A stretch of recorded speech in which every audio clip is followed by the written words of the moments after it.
Good morning, and we are live. I am excited today. I'm fired up. We've got two really great guests today. We're going to start off with Dax Alexander. He's running for Congress here in Texas 1st District. And then we're going to have Colin Allred, who's in a runoff in the 33rd District. Then we're going to talk about Trump. And he just got rolled in China. And then so you're going to want to stick around. I got a story for you. It involves leopards eating faces. So let's dig into this. Let's do this.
Good morning, everybody. I'd like to introduce you to my friend, Dax Alexander. He's running for Congress here against a guy that nobody could pick out in a lineup. You're running against Nathaniel Moran. You've got to run off first, but then you're going to be running against Nathaniel Moran, a guy affectionately known around here as the Ghost. Because he'll show up when they got the event with the big check or something like that. He'll show up for that, but you'll never see him again after that. You'll never hear. I'm telling you, most East Texas couldn't pick this man out of a lineup. They couldn't. They had no idea what he looks like. He hasn't done shit in Congress. So my friend, I'm super stoked that you're running. I know that you care. I know that you want to get things done. So let's do this. Let's dig into it. Let's talk about it. You got a runoff coming up. Tell us about it.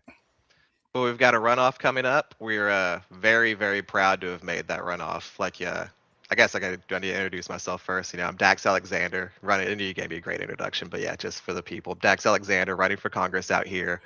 Local guy, grew up in the area, grew up in Martins Mill, just down the road south of Canton, went to college out here on a Pell Grant. But yeah, as far as the runoff goes, I couldn't be more proud of my campaign team for the work that they put in to get us this far, because less than a year ago, I was a complete and total unknown factor for most of the district, right? So we had a 4-person race. We had to compete against 3 candidates that had more advantages than us in various different ways. One had been campaigning for much longer than we had. She started very early. One had run for these positions previously before, had great name recognition in the area, runs a great foundation. Then, one of them's been also volunteering in the Smith County area for a long time, where, the densest location of our Democratic voters are for the area. And in less than a year, we were able to put in the work, travel all across the district, reach people, get our message out there. People resonated with that, and we were able to force a runoff against much more well-known candidates with advantages. So yeah, we're very proud of that fact, and we are just geared up and ready for this runoff election. Early voting starts next week. Dax, don't sell yourself short, man. I have had faith in you, man. I have. Dax is one of those people. Just so y'all know why I had faith in Dax. I'm not a hypocrite. I tell people, get involved with your local parties. Get involved with your local parties. You've got to do it. People talk about, say, the Democratic Party, and they talk about it like it's some entity, like it's some other. No, it's us. It's us. Right. We are it. We are it. Exactly. And Dax is the guy. You hear me talk about these people. I meet these people everywhere you go. There are people that they're where the rubber meets the road. Every event I show up, Dax was there as a precinct chair. Dax was there working to make shit happen. Dax was, you know what I mean? You walk in, everybody's getting lined out this side, and you look over, Dax has got his shirt on, and or he's got his orange vest on. He's like, over here, you know what I mean? So yeah, I knew you had the skills. I know you'd put in the work. I knew you were going to do good, brother. I knew you would. And you're out there, you're busting your ass, man.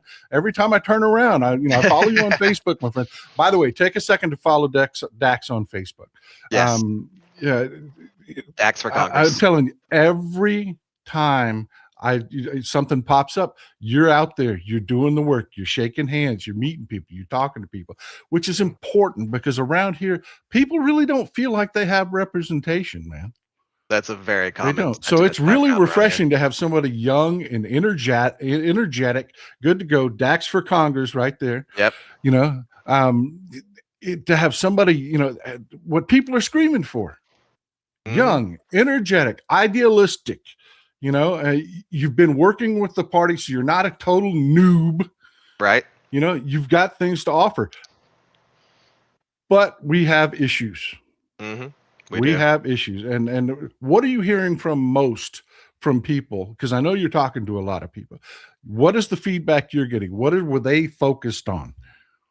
I think the most common factor that I'm hearing from people traveling across the district, there's been a few things that have come up more than others, definitely.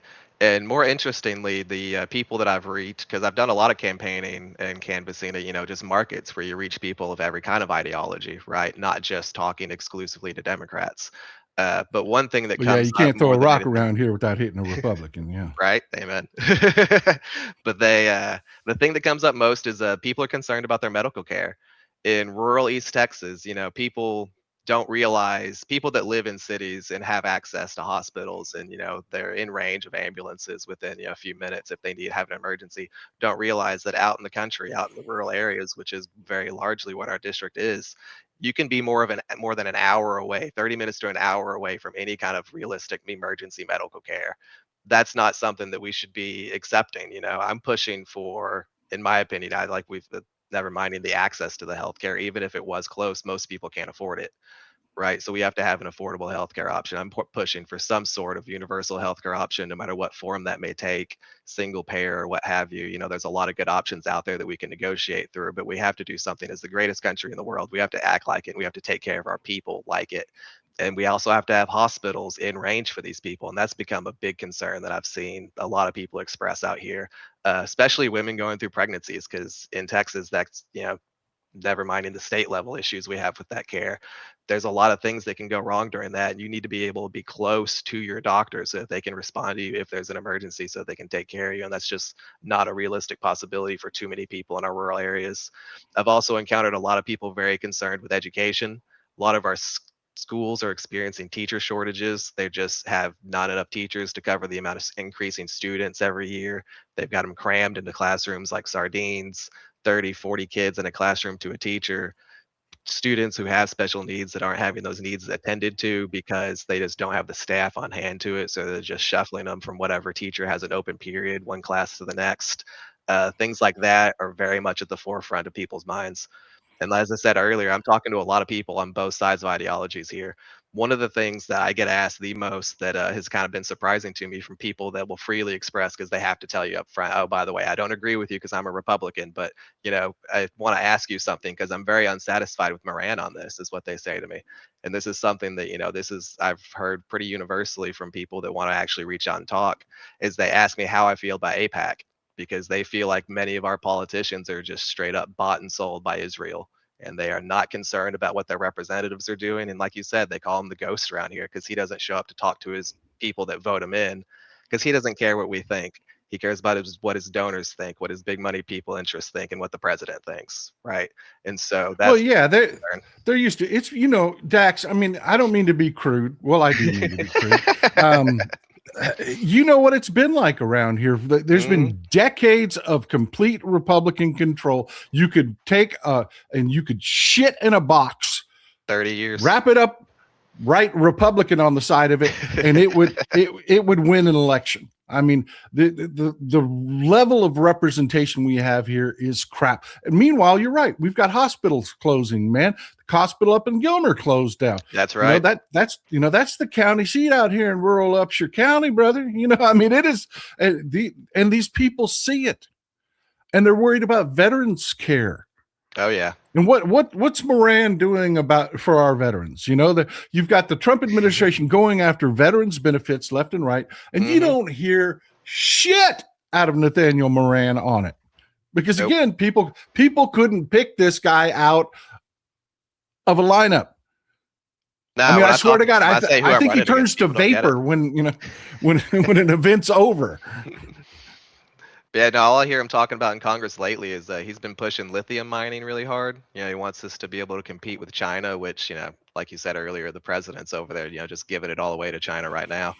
But I don't know if, you know, the more research I do into that, the more worried I get about its impact on the environment and the people that live in our communities. Because from what I understand, it's not great for water, it's not great for air quality, and we already have water issues with fighting data centers trying to take all the groundwater, pumping it out into the ocean, taking it out of the circulation that we need it for our wells, the light pollution, the noise pollution.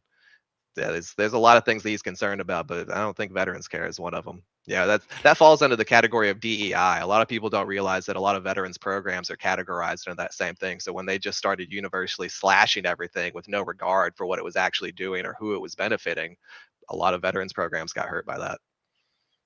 Yeah, they don't give a shit, man. They really don't. And you know, and I'll tell you, I key in on these words like you're talking about the environment. You talk about the environment. That gets so, you know, eye rolled so many times when you say, well, what about business? What about this, that, and the other? No, no, no, no, no. When we talk about environment, let's get real about it. East Texas, most Oh of my our water goodness. comes from groundwater. Mhm. It is not, we're not, you know, South Texas. We're not San Antonio. We don't have Exactly. this pristine aquifer, you know, way, you know, underneath, you know, limestone bedrock that gets filtered. We draw it right. That ugly ass water off the that you see is what we pump out. We have to treat it, clean it. And if you're lithium mining, Mhm. you know what's going to happen to our water supplies?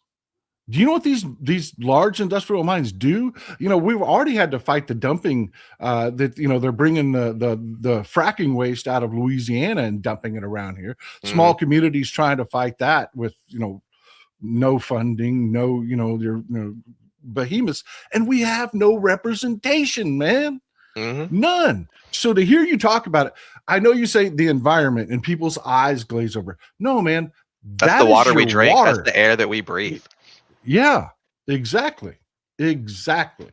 You know, Mhm. I mean, and it's so good to see young, refreshing, energetic people out there fighting, just fighting it out. It really is. But I do want to ask you about something. What's the best way to put this? Democrats are pissed. Oh yeah. And I'm getting more and more people to stop that. You know, you hear that, well, I'm an independent. You hear that a lot around Hmm. here. Oh They're yeah, you putting do. the jersey on. They're putting the jersey on. And what they're wanting to see are fighters. They're pissed. They're tired of this. They're like the blatant Trump just is taking $1.7 billion in a lawsuit that he filed against himself as president Uh-huh. and just decided I'm gonna settle this lawsuit for $1.7 billion and I'll decide what to do with the money. Mhm. You know, that kind of Convenient, right? corruption. They want to know that if they send you to Congress and you're sitting in a hearing, are you going to be one of those people that is like, well, you know, we gotta make things work? Are you going to be one of the people that grab him by his saggy orange ball sack I would and, never you know, is willing to impeach, I don't you wanna know, grab anybody by there. But, you know, I got what you're going for. Yes, terrible mental picture, brother. Terrible mental are picture. you, if it comes down to it, the investigations are held. Are you Yes. down for the investigations? Are you down for the vote for impeachment? Yes, yes. I actually was just I did an interview with KLTV this week and was asked directly what my first vote in Congress would be. And as much as I would love for that first vote to be for something that I could be really, really proud of bringing to help American people, like universal health care, like creating jobs, you know, getting some just getting some help to people where they need help. We have a very, very clear and obvious obstacle to that. Anything that gets negotiated in a bipartisan Congress is going to be dead on arrival on Trump's desk. So unfortunately, the very most likely situation, first vote's going to be asked to be cast, is going to be for impeachment. And we caught some flack for that online, actually. People think that that's not what the American people need, that that's not helping people at home. But there are obstacles in place that are preventing that help from getting to them, and you have to deal with those obstacles first. So yes, very much so. I'd love to be on the front lines of that, asking questions during the investigations, during hearings, holding people's feet to the fire, making them holding people accountable to the American people. And something else that came up is, oh, well, you just want to impeach because you don't like Trump. You just have a personal vendetta against him, Trump derangement syndrome or whatever the heck they want to make up for it. He's a fucking crook. Exactly. I mean, it's so clear and obvious. I mean, it's high crimes and misdemeanors. That's our burden of evidence, burden of proof for impeachment, right?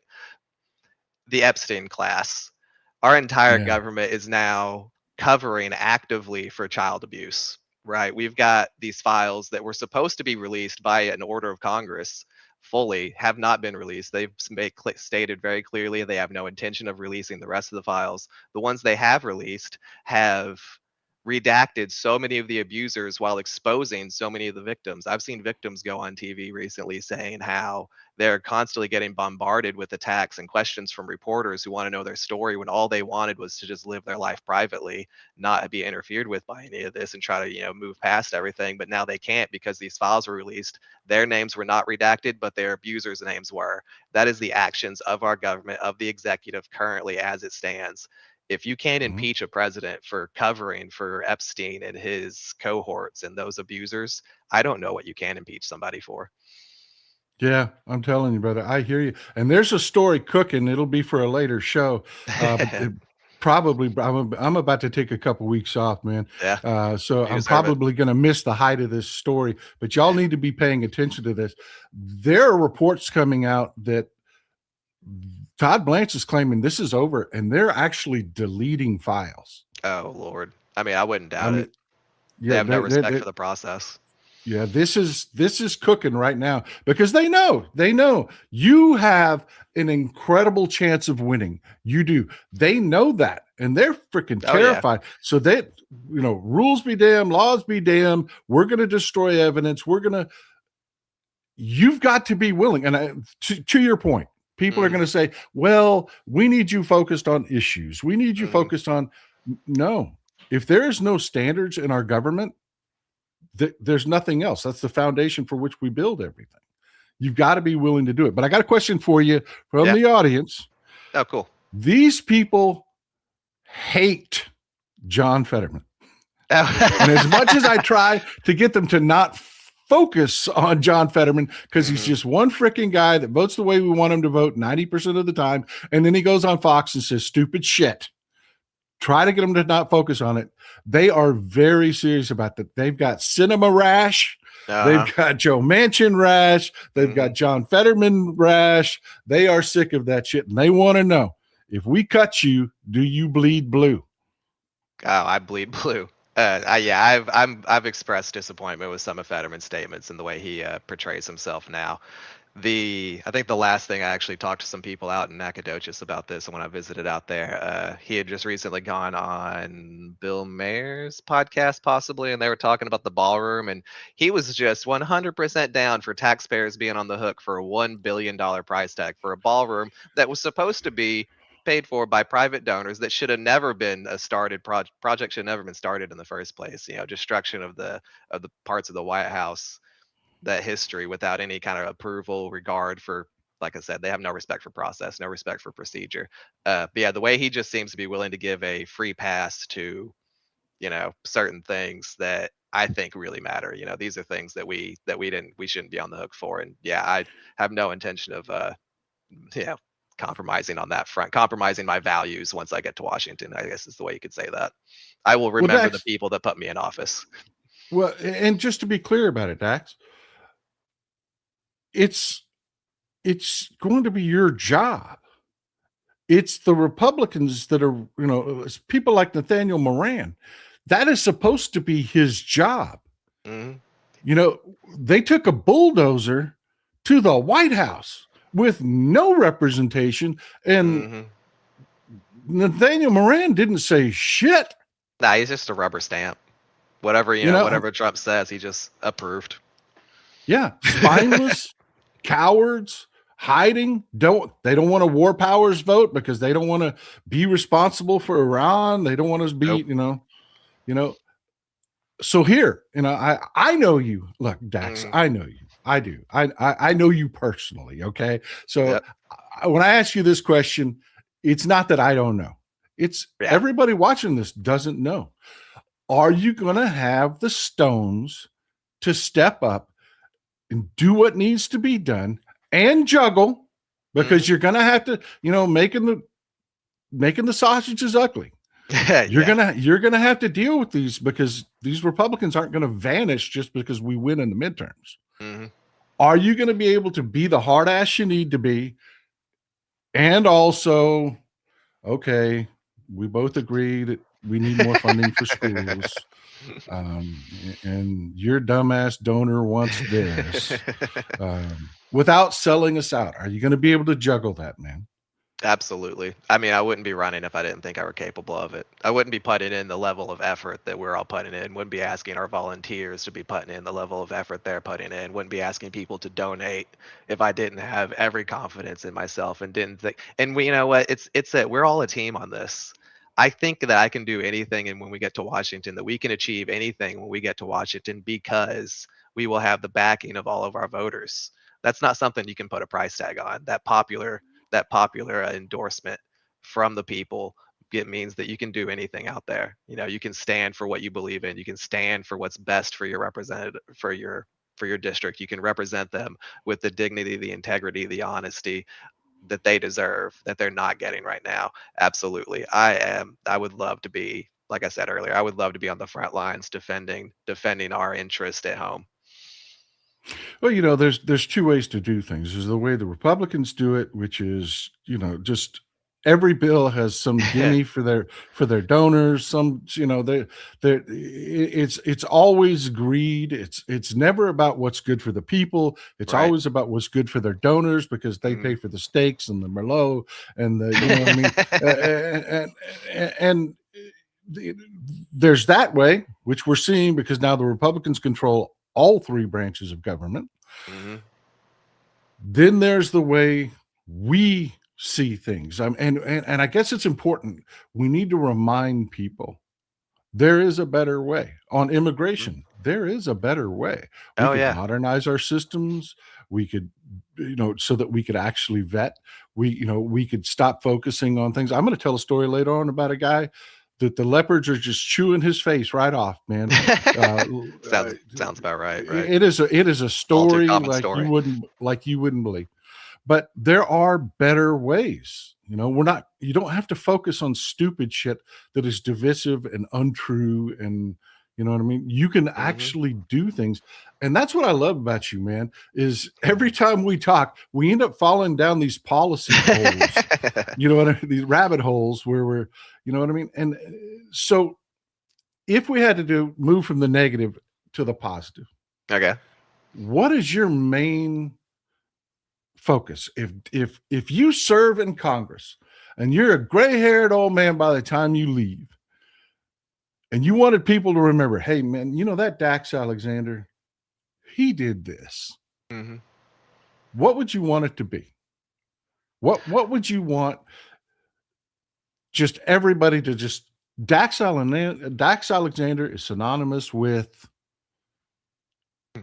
Well, I was about to say that I hope I'm not in Congress when I still have all the gray hairs, because I do think we need some turnover there. But I think my hair might be going gray sooner than I might expect it or want it to, so that might be sooner than I think, and might not be that long actually. But yeah, if I want my term in Congress to be synonymous with anything, I want it to be that I created opportunity in East Texas.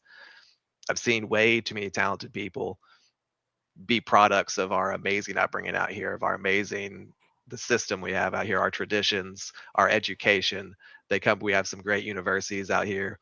People graduate and they're talented. They think they want to make it big financially. They're not going to stay in East Texas. They're going to go out to Dallas, Austin, Houston, or out of state. I want that same opportunity right here in East Texas. So people that are leaving for greener pastures can realize that those greener pastures are right here at home in our own backyards. That's not something that we have. I think that we really need it. We have to create jobs. We have to bring some industry out here. We can't just do it willy-nilly, because I talked about data centers earlier because someone pitched that as an idea to me to solve like a job creation problem. I said those don't create a lot of jobs. Those really are a big detriment. Yeah, exactly. They they're going to increase your energy bill, your water bill. They're going to hurt a lot of things. We talked about that a little bit earlier. So you have to sit down with these people that actually do create jobs, find out why they're not in East Texas right now, what their needs are, find out how can we address those needs. Is it an infrastructure thing? Do we need bigger? We do need. I think we need broadband access, high-speed internet access for the district, so that people can work remotely if they need to, if they're able to. But if I accomplish anything, I would like it to be that we made East Texas as prosperous a place to grow up and then stay after you grew up, bloom where you're planted, grow, achieve the exact same level of financial success that you could if you went to Dallas or anywhere out. If you moved to California or New York, even. I want that opportunity right here at home, and I think it's Yeah. achievable. And I love the fact that you're just so blunt about the fact that it isn't data centers. Right. It's not. Look at what's going on out in Tahoe. I mean, Mhm. this is the kind of thing that if you want to know the level of don't give a shit, look at what's happening. Look at what's happening to Tahoe. You got 50,000 residents out there that just got notified that they've got to find their electricity from somewhere else because the Berkshire Hathaway owned, and it's not the local utility. Nope. People don't realize that. The local utility doesn't control the transmission lines. They don't control electricity production. They don't control any of that. They're just a distributor. That's it. They're like the convenience store where you buy your Coke. They don't make Yeah. the Coke. They don't deliver the Coke.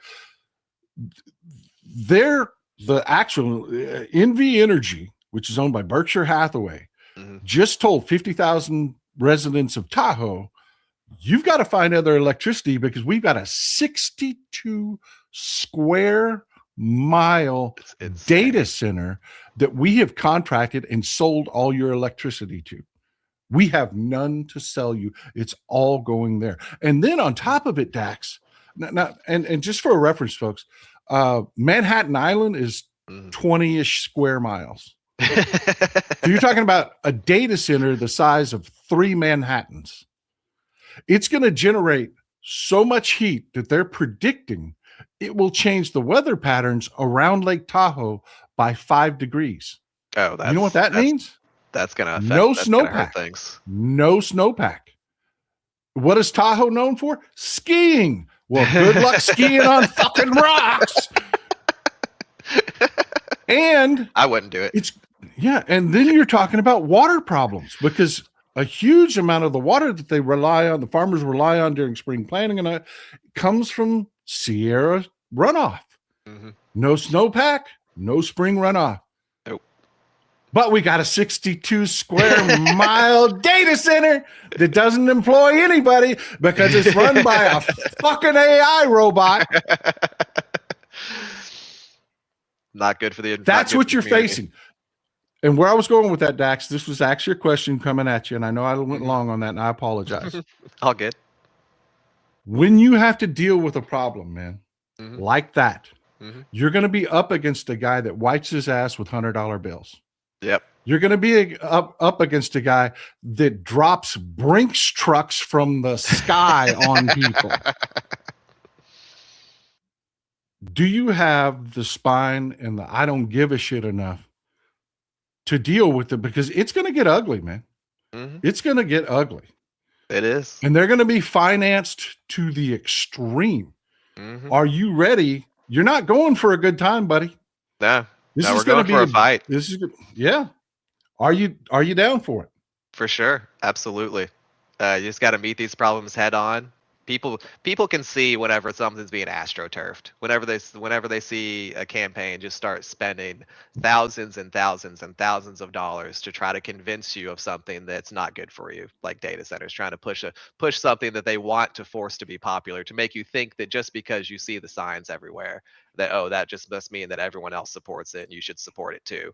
They try to trick you into that. People are wise to that. People aren't People have seen these propaganda tactics in the past. Like you said, Republicans have been in charge of Texas. They're in charge of the three levels of government right now.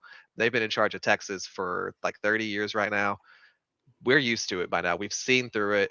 Their people are looking for someone who's genuine, who just wants to meet these problems head on, who's willing to talk to people, to show up for people where they are, actually hear their concerns and take those concerns and represent them in Washington and represent them the way they need to be represented and actually stand up for them and not the donors. And people can see who is represented by their donors and who actually has the people's interest at heart and who actually wants to fight for our rights, for our dignity, for our willingness to exist and thrive at home where we should be thriving. Because right now, that's harder than ever in our current economy and current environment that we're living in. And yes, Well, I'm so ready for it. well, I'm telling you, brother, I have seen enough people in Congress. I know when you win your race, if you need somebody, because you're going to have to find a mentor. You are. Hmm. You are. You're going to Be a walk in freshman. greener. Yeah, you're going to be a freshman. You're going to be greener than green. Let me know if you want me to kick a few doors open for you. We'll get you hooked up with somebody like a Don Byers or somebody that's one of the old lions of this that knows how to move bills and get Oh shit yeah. done.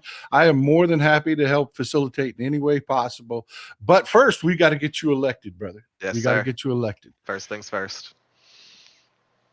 Lay it on them, man. Throw the pitch out there. I am Dax Alexander. Vote for me because East Texas deserves better, right? We deserve healthcare. Healthcare is a human right, and we have to start acting like it. And when I say healthcare is a right, it means that includes reproductive healthcare. That includes mental health care. Education. We have to start taking education seriously. We are not treating our teachers with the dignity that they deserve. We are not paying them enough. They are having to fight battles that they should not be fighting. We have to create opportunity here at home. We have to actually care about the people that are working hard every day. I consider myself a progressive. When I say progressive, that means that I think that the Democratic Party has lost focus in the past on what the needs are. And that's why they've suffered in elections sometimes in the past. They've lost the focus that it needs to be on the working people that built this country, that made this country what it is today. We have to refocus onto those people, make life livable for them first and foremost. And right now, that's not what's happening. We have a representation in Washington that cares far more about APAC, cares far more about the president and what his opinion of him is, and far less about what his job here is. Our representation, I heard him speak at a very rare town hall appearance that he made. And I wasn't going to miss that because, like you said, dude doesn't show up. He was asked a few questions. One of these questions he was asked about Doge. He fully stood by Doge at the time because this has been a while back. He stood by Doge. He said that it was great, that it wasn't anything to get worried about, that the department has existed forever and people were just, it was a headline thing and Democrats wanted you to be worried about something that wasn't a big deal. Well, we've seen now how many programs did they cut that were saving lives overseas, that were saving lives here at home? How many programs did they cut to not even save any money? They ended up, that money got filtered back into the pockets of people who were already wealthy and didn't need any extra help. The data that they stole, we saw these Doge bros give testimony that they stole data, that they would just put social security rolls on a thumb drive and walk out the door with it. That's something that our current representative in Washington stood by. He was asked about and did cutting nothing. and did absolutely nothing and was not go it is not has no intention of doing anything. He was asked about the January 6 pardons. He stood by those wholly, said that those nice young men were just treated unfairly. At that time, 8 of those people were under investigation or arrested for child molestation charges. One of them now at this time has been sentenced to life in prison in Florida for a child abuse charge. And I think the number has gone from 8 to 33 that have been arrested and under investigation for it. These are people that this representative stood by because that's his team. He didn't care about what was good for the people. He didn't care about releasing these criminals back into society before they Or that paid they their shit on due. our capital. Exactly. He didn't care about any of that. He was asked about cuts to the East Texas Food Bank and various other, food pantries that serve the East Texas area, that serve hungry families, hungry children. That's a noble use of tax dollars, feeding hungry people that need food. Food insecurity is a serious issue in rural areas, especially ours in District 1. He stood by. He said, "Hey, there's a lot of waste in these programs. We just have to get rid of all the funding first, and then we can start replacing the parts that weren't wasteful." Literally just telling hungry children they need to be patient. This guy's a millionaire and he's a Christian, portrays himself as one, and he's saying, "Hey, these hungry children can just wait a little bit for their next meal. We don't have to worry. We'll figure it out in time." Congress moves fast. Like that was his excuse for it. So it's just excuses. It's bad decisions. His priorities aren't in the right place. I've met a lot of people, that are mutual friends, you could say, because I've been in the area long enough. Uh, and they all describe him kind of the same way. Said that when he was local, he was a great dude, loved him. County judge, respectable. But after he got to Washington, he fell in with a bad crowd. His priorities changed. He forgot about the people at home. He forgot who he was supposed to represent. And that's what I want to get back to, representing the people the way they're supposed to be. And we do that by meeting as many people as we can, traveling, interacting with people, talking to people, having those conversations with people that you need to be having so that you can understand who you are, where you come from, and what we need. And yeah, that's the pitch. I just want to make East Texas a better place for all of us, for you, for me, for my parents, for people's kids. Well, and don't forget, brother. I mean, I know you're laser focused on East Texas, but don't forget. Remember, you're going to be part of a team. You're going to be part of a coalition. You're going to be part That's of an right. army that's representing all of us. So electing you isn't just about me and my kids and East Texas. It's Yep. about building a team. And that's why I'm asking you, folks. I'm just flat out asking you. I'm reading your comments. You're like, man, this guy's going to win. This is, what? You know what? He's not, if he doesn't get his face out there, which he's Yep. doing himself. But I'm talking about commercials. I'm talking about campaigns. I'm talking about being able to run ads on the Billboards. radio. I'm talking billboards. I'm talking, none of this shit is free. None of us like the money in politics. And Dax is not the kind of guy that's going to ask you. He's not. He's not going to say, give me some money. He's not going to do that. He's not going to do that. So I'm going to do it for him. I'm going to tell you, folks, if we can raise, just, you've heard it. You've heard him talk. You're like, oh yeah, that, more of that. We need to put Dax in touch with as many people as possible. And unfortunately, that's not free. That's not free. We need you donating. And if you need to find where to find us online, that's going to be daxforcongress.com, like that website right there. If you want to find us on Facebook, Instagram, Dax for Congress. We're on TikTok now, Dax for Congress. Anywhere you want to find us, Act Blue, Dax for Congress. That's going to be our tag if you want to search for us online. So yes. Awesome. Sorry, well done, sir. No, you nailed it, brother. That's where you can find us. If you want to donate, we really greatly appreciate it. We know times are tough, and so that means we appreciate it even more. That's one of the things we're trying to fix, right? But yes, please. And if you can't donate, please interact with us on social media. All of it helps. It helps push the message, like you just said. It helps us get that message out there further, extends the reach so that more people know what we're trying to do and want to get on board with that. Well, Dax, look, man, I want you to do me a favor now. Oh, for sure. I want you to do me the first of many favors, hopefully. Look, my pitch, and I'm trying to make people aware, because people that aren't like, you've plugged in, you're part of the system, you've worked at it. When people say, well, the Democrats, well, that's us, man. That's us. When you go to the Democratic Party, well, shit, man, there's Dax, there's Kathy, there's, it's us.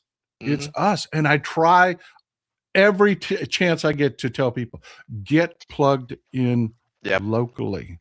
Yep. I'm vice chair for the Smith County Democratic Party, vice president for the Smith County Young Democrats. We try to have events twice a month. Find us on Facebook. We're always posting, advertising, doing great things there. But yeah, absolutely. Please get plugged in with your local parties. We are always looking for volunteers. And it's getting bigger and bigger every event, every month, every year that we coming around. More people are waking up to the fact that things aren't working the way they're supposed to be. that things aren't working for people anymore. They're seeing the high prices at the grocery store and the gas station and nothing being done about it. I mean, the president literally said, "I don't care about the financial situations of the American people." Like they're telling us their priority is not you. They don't care about us. And so they're looking for people to get involved with that are helping. They want to oppose that in a meaningful way. And you can do that by getting plugged in with your local parties. Awesome, brother. Nailed it. Thank you. I Thank you. appreciate you being here. Best of luck to you, man. You know, I got your back. I kill it, brother. Kill it. Thank Get you. after it. I appreciate you. Go shake some hands, man. Yes, Go, sir. you need some Purell? You need some Purell? Oh, Don't no, be getting sick. I'm stocked Shaking up. them hands. All right. Sanitizing. Good to talk to you, Dax. You take care, too, brother. man. You take You care. too. That's Dax Alexander, buddy. That's Dax Alexander. Let me tell you something. The Democratic Party, and this is why, you know, people don't understand why I'm so positive, why I am so, you know, just optimistic and I get so mad when people are like, well, we need a change. We needed this. We needed that. We're doing it. We're doing it. This is the Democratic Party. Dax is going, you know, he's got a runoff that he's got to get through. Then he's going to be running against Nathaniel Moran. This is who we're putting out there, man. Young, fired up people, ready to go, that have put in the work. This is a good thing, man. This is a good thing. We're doing good things. That's why I'm proud to wear the jersey. I don't do that. I'm an independent stuff. It's not. And you know what? And I want you to do me a favor. I want you to tag Mr. Global. You know, guys, I love Mr. Global. I do. I love that guy. I love the information he puts out. He talks about the oil and gas industry in a way that your average person can understand. He is fantastic, and I agree with 99.99999% of what he says. But he came down on a guy the other day that was bitching about independence, people carrying the independent label. I am not an independent, folks. I am a Democrat. I'm in the trenches. I want to make my party as good as possible. I want to make sure that everybody's fired up and ready to go. But I'm going to have to cut my diatribe off short because we got another amazing, incredible, fantastic guest that just popped in. Let me bring him in. This is Colin Allred, folks. Colin Allred, running in the third. Good to see you again, Colin, man. It's been Hey, too Paul, long. how you been, buddy? Good to see you. You look like you haven't aged a day. It is so good to see you. It really is, man. And I'm telling you, you've been tearing it up there. You have, man, fighting it out. It's good to see you back in. You ran a hell of a campaign for Senate. That didn't. We came up a little short. More to do with the environment than what you did. I saw you put in the damn work. It has been fantastic to see you slugging it out again, man. It really is. It's great to see you. Thank you, Paul. How's everything been? How's everything going with the campaign? Yeah, it's going well. But listen, I want to tell you how much I appreciate you and how much I appreciate all the folks out there who've stayed in the fight. You know, I think all of us to a certain extent feel like we've been fighting for the country we know we are, and especially in Texas, the state that we know we are, you know, for at least the last 10 years. And in some cases, for some of us like you and me, longer than that. You know, I remember when I went to work for Wendy Davis when she ran for governor back in 2014. And, you know, it's been a long fight. And I think that what we've seen, you know, at least in this last year, is that so many of the things that we had accomplished can be taken away really quickly. And we're in a place now where they've backed us into a corner. And I think we have to be just like any other, you know, person who's backed into the corner. This is when we have to be our most dangerous. And I think it has to be when we're also at our best. And so, like you said, I'm fired up more than I ever have been. As you know, I was a voting rights lawyer. And for me, that recent Supreme Court ruling is probably one of the worst Supreme Court rulings that I think it'll go down in our history as one of the worst rulings in the history of the Supreme Court. It'll be in the top 5 to 10. And that's really saying something when you look at the history of our court. And we're just at the beginning of feeling the impacts of it, unless we win this election, we win the next election, and in 2029, we institute an entirely different system, one that's fair, that restores minority voting rights, one that protects vulnerable communities here in Texas and across the country, one that shows the entire world that these 4 years of cruelty and attacks on our rights is not who we are. And the good news is, Paul, I think people are there. I was just at a Mexican restaurant and a bakery yesterday. I think you've probably seen it. I've been working at different places around to try and talk to working people. And I think the feeling out there is that, Donald Trump and these Republicans don't give a damn about you. They don't give a damn about your ability to put food on the table, your ability to keep a roof over your kid's head, that they're just there to take to make themselves and their friends richer. And I think that's going to lead to us having a good election. Good, man. Good. I'm glad to see it. I'm glad to see you fighting. You look great, by the way. Yeah, you look great. You really do. I just want, if you don't mind, I just want to take a second to remind people who you are. Okay. Yeah. The qualities that you bring to the table. First of all, we know that you aren't scared of shit. We know that you have, we know that you're disciplined. You don't reach this level of excellence without discipline, without being able to put in the work, without being able to be focused. And then you went from an amazing, if that was it, that's a hell of a life story to tell your grandkids, man. Yeah, I was a badass linebacker for the Tennessee Titans. That's right. Now go get Papa a beer. But that would be great, man. Right. But like you said, lawyer, congressman, and I don't mean just any congressman. You were able to get Baylor, Scott, and White. You have always gone to bat for veterans, man. Yeah. Always you've gone to bat for veterans. You were able to get Baylor, Scott, and White. You were instrumental in getting them to donate. I mean, give for free an entire hospital to the VA. And we now have this is Garland, Texas, folks. This is real. This is where the rubber meets. This is what this man does. He's not up there just getting rich or, you know what I mean? He is, enjoying that DC high life, no, man, getting it done back home, brother, getting it done. And that's why I'm so proud to call you a friend, Colin. I am. I'm so proud of you, bro. I am. I'm so proud. And you ever need anything, let me know, brother. I'm here for you. What are your big challenges? What are you facing right now? Where are you seeing this going, man? Yeah. Well, thank you for talking about the Garland VA. We have the second most veterans of any state in Texas, and we're going to pass California pretty soon, even though we have 10 million fewer people. A lot of Texans have served. A lot of people who served want to live in Texas. And I think it's our sacred responsibility to care for them after they come home from the conflicts that we've asked them to engage in on our behalf. And that's part of also why I'm so opposed to this war with Iran, because I don't want to ask our brave men and women to go to war for something that I think doesn't make any sense and has no end goal.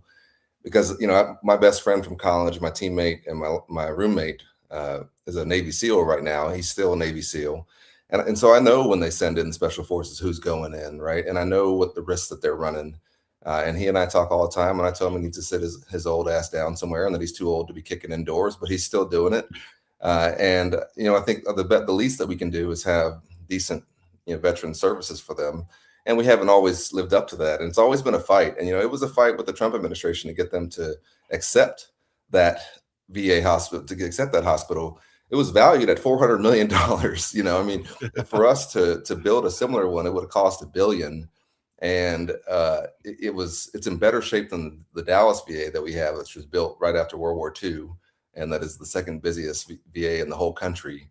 And I think that's my proudest thing that I accomplished in Congress. Not a piece of legislation, although we had legislation, not standing up to Trump, the 2 impeachments, not January 6th, and my role in trying to make sure that we certified the election and being willing to fight the mob. It was the delivering that hospital, because I see veterans every day and who tell me that they're taking advantage of it, that it's cut their drive time in half, that it's a much better facility. And that means a lot to me. And I think that's what government can do, right? I think government can create opportunities. I don't think we can create outcomes. And right now I'm running for Congress in one of these new districts, right? And I got to be honest with you, Paul, this district should not exist. Okay. Like what Yeah. they did, we all know, Mhm. it was unconstitutional. It's a violation of the civil rights of Texans. That's not my opinion. In fact, that was the opinion of a Trump appointed judge who wrote an opinion saying these districts are a racial gerrymander that violates the Constitution. Unfortunately, our Supreme Court has decided that they're okay with that, right? And I think that's part of a broader trend of what we have to stand up to here is that in the districts that we have left, and this is one of the few majority minority districts that we have left that are you have a chance to elect a candidate of choice. We have to make sure we send strong You voices to the. Go ahead. do you? I'm sorry to interrupt you, but do you realize that if the Republicans get there, and I don't think it's going to work. I think they screwed up. I think they Yeah. didn't take into account the wave. But if it works out the way they want, your district will be one of only 2 districts in the entire. You would be only two in the state of Texas with the African American community we have. You will be one of only 2 African American representatives left. Yeah. And that you cannot tell me that wasn't their bigoted ass plan to begin with. You will Right. never I mean, can. Yeah, and look at what they did in Houston with Barbara Jordan's district. So Barbara Jordan, and people should know this because I wrote a Substack about this, and I don't say that to tell people to go read my Substack. It's just that the history of how this occurs all makes sense when you see it in a line, right? The Civil War is fought. The 15th Amendment is passed, saying you can't discriminate on the basis of race when it comes to the right to vote, and that the Congress will have the ability to enforce this amendment. It was 100 years, though, before the Congress actually did that in the Voting Rights Act of 1965. It took a few more years even after that until the first generation of Black U.S. representatives from the South was elected since the first ones that had been elected after Reconstruction. And that was a gap of 72 years, right? There was no representatives of Black representatives from the South. And then Barbara Jordan and Andrew Young get elected, and they come in, and those districts are the ones that are being dismantled, right? In Georgia, they're going to dismantle them. The governor has said in the next cycle, they're looking at it in this cycle in Alabama. They've already done it in Tennessee, Louisiana, South Carolina is talking about doing it. Florida is about to move. We know what Texas has already done. And so across the South, we're seeing a reinvigoration of Jim Crow and of resegregation. And I think we have to be honest about this. Texas is the state with the highest Black population in the entire country. We have the most Black people of any state. And we're going to see our Black representation cut in third from when I left Congress just in January of 2025. And that's not right. And I think we have to, in the seats that we have left, we have to have voices who know what to do to try and fix this. And so I want your viewers to know that we don't just have to accept this, right? There's a bill that I worked on that we passed out of the House that we couldn't get through the Senate. It's called the John Lewis Voting Rights Advancement Act. It did several things. It restored the Voting Rights Act, which we're going to have to do no matter what, and this court will probably try and strike that down too. But it also set national standards that this court has not said that you can't do on voter registration, vote by mail, early voting, and crucially, requiring every state to have nonpartisan independent commissions to draw their districts, right? So we don't, all this gerrymandering, we have to, I think, gerrymander in response in the states that we control so that we can then pass this bill and make sure that we put this country back on a level footing, because this is just a race to the bottom. And we know the Republicans are faster to the bottom, right? And this has been my life's work, my career's work. I care about this really deeply, not for me, but because I think that, what I see when I talk to people who don't vote or who feel like, what's the point of me voting? Is that we're not always just running against Republicans in Texas. We're running against the feeling that nothing can change, the feeling of despair that people might have, a feeling that, listen, I'm barely getting by myself. Like, how can I have time to go do all this other stuff to go vote, right? Like, that's what we're up against. And that's what I think we have to try and dispel. Yeah, absolutely. And let me tell you, and no bullshit, folks. Look, I am proud to call Colin a friend. I'm gonna tell you this. I'm gonna just throw this out there. He is as nice as he comes off as, and this is why I'm willing to go to bat for the guy. He is genuine, he is sincere, and he gives a shit. Colin is sharp. He could So he's successful. He could make a living. He could be making bank in the private sector. He could. He doesn't have to do this, folks. He does it because he gives a shit. Yeah, he does it because I mean, so really, folks, and I don't mean to be so I know you don't approve of my language, Colin. No, I know you don't. I know you don't. But I'm telling you, brother, I'm trying to just make sure the audience understands this is not polished politics. This is who you are. You're genuinely this nice. You genuinely care. But I've seen you turn red. That is not a fun time to be in the room. So I know with the ugly times we've got ahead of us, Colin, and we do have some ugly times ahead of us. Yeah, we do. There's so much corruption. There's so much going on. Are you ready to get in there and figuratively knock some people flat on their ass and get some things done? Yeah. Listen, I think that I'm as angry as I've ever been about the state of the country. Not on my behalf, not on the behalf of folks who I think have had a chance to pursue our version of the American dream, but on behalf of all these kids who I know are not going to have their chance. As you said, listen, I've been fortunate, right? I got to go to good public schools here in Dallas. My mom was a public school teacher. Yeah, but I also had my high school coach texted me this morning. I'm still in touch with him, right? He sends me these motivational messages every morning, pretty much. And I've got people in my life who took an interest in me and who gave me a chance. And then I had a skill that allowed me to pay for my school and all that. But I'm worried about these kids who don't have this around them, but who have talent and who have ambition and who have drive. I mean, listen, my birth certificate didn't even say my father's name on it, and I didn't have any money growing up. Like, I'm not, coming from some background where this was guaranteed. But that's the great thing about our country, is that I was able to do these things despite that. And I think that's what I don't think that certainly Trump never understands, because he was somebody who's born with a silver spoon in his mouth. But also this moment of corruption and just making yourselves and your friends richer. It's all at the expense of this incredible potential that we have out there. These people who are just waiting for us. If we just lower those ladders, they'll climb right up them, man. And I know they will. And I'm so, to me, like I figuratively want to kick their ass. I want to make sure that we have to be much tougher than we've been. And I mean this in a lot of different senses. Like, I mean this in terms of getting rid of things like the filibuster when we have a Senate majority. Like, we can't let this be a 60-vote thing where we're never going to pass any of these bills that we know we have to pass. Because guess what? We'll never pass the Voting Rights Act if we don't do that, right? But I also mean it in terms of, in the House, that the states that we control are going to have to respond to what the South has done. Otherwise, we'll never have a majority in the House that allow us to do anything. And then when we take back the House, hopefully this election, these final 2 years are going to be a hell of a fight almost every single day. And I was there in 2018, 2019, 2020, when it was the final 2 years of this guy's presidency. We had a constitutional crisis just about every month. I think we're going to have it just about every day. Because if you think this guy is bad now, wait till he doesn't have the Congress and he's just trying to do it all through executive action and trying to do it all, ignoring the Congress, right? And it's going to be a fight. And I think we have to fight also just to make sure that we have a fair election. And this is the last thing I want to say, Paul, before I hop off, is that, folks, everybody should know they're not going to let us have a normal election this November. Like, don't think that they're just going to sit there and know that a bad election is coming. The gerrymandering is not the only thing they're going to do. They're going to engage in a level of voter suppression and voter intimidation that you ain't never seen. You've never seen anything like it.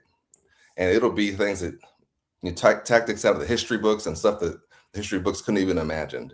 I fully expect them to try and intimidate voters in Texas and across the state, but particularly in the South, in states that have Republican control, to try and intimidate voters every step of the way. And if you don't believe me, look at what happened in Dallas County during our primary. The Dallas County Republican Party changed the rules so that people couldn't vote anywhere in the county on election day.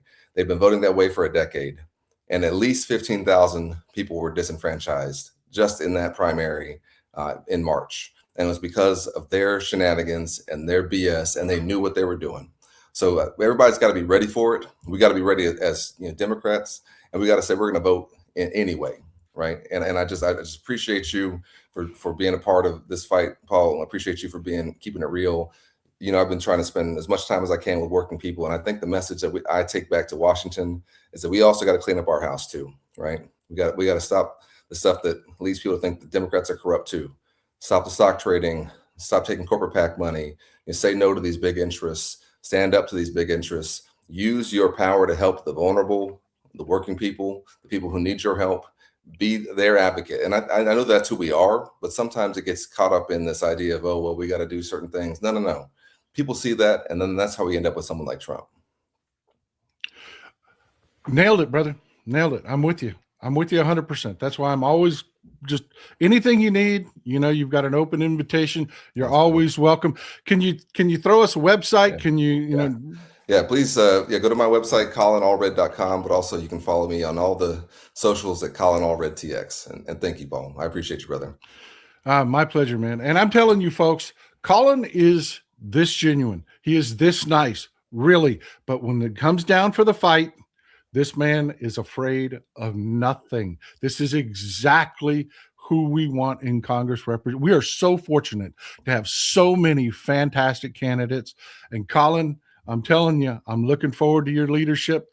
Anything you need, give me a call, brother. I'm there. Thanks, brother. All right. You take care. Go get them.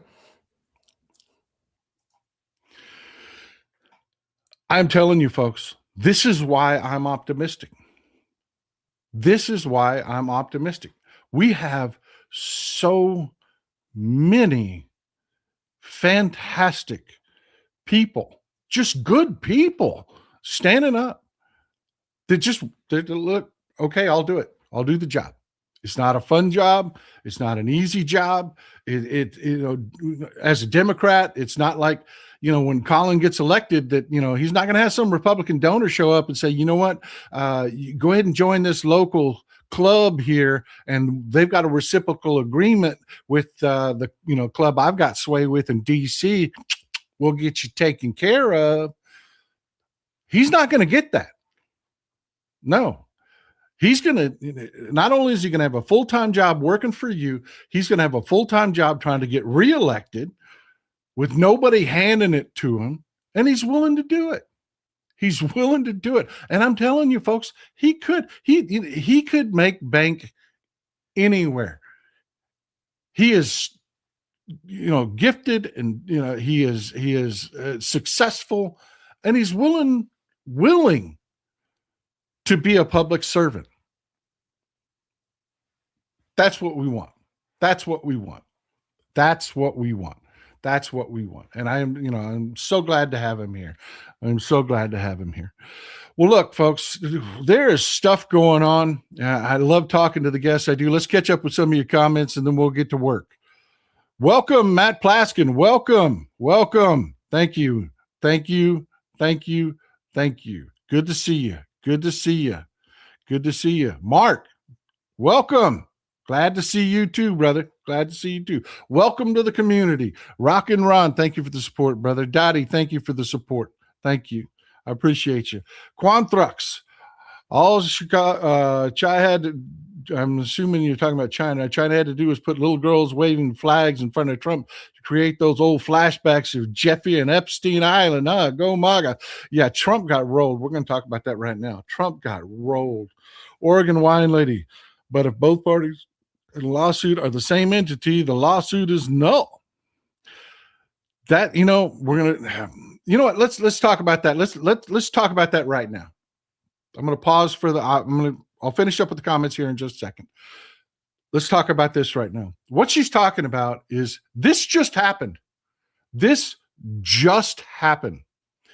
This was the problem for Trump. If you don't know, you remember when somebody at the IRS leaked Trump's tax returns? You remember when that happened?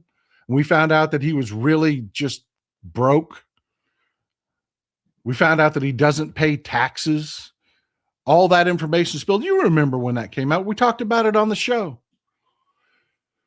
He's suing the IRS for $10 billion. But he's got a legal problem, and it's this, right? And thank you for bringing it up, Oregon Wine Lady. Thank you for bringing it up. This is the problem, and this is what the judge is hitting him with. Said, you're suing yourself. You're the boss of the IRS. You're suing yourself. There's no defendant here. You can't be both the plaintiff and the defendant. It doesn't work that way. So we're going to need to get some, somebody to write an amicus brief, to act as a friend of the court, and we're going to need to figure this out. And Trump says, pause that. Do nothing. He tells the judge, we're asking you to stop all action right now. Why? I think I've reached a settlement with myself. Yeah, I'm not even kidding. They told the judge that Trump has reached a settlement with himself for $1.7 billion.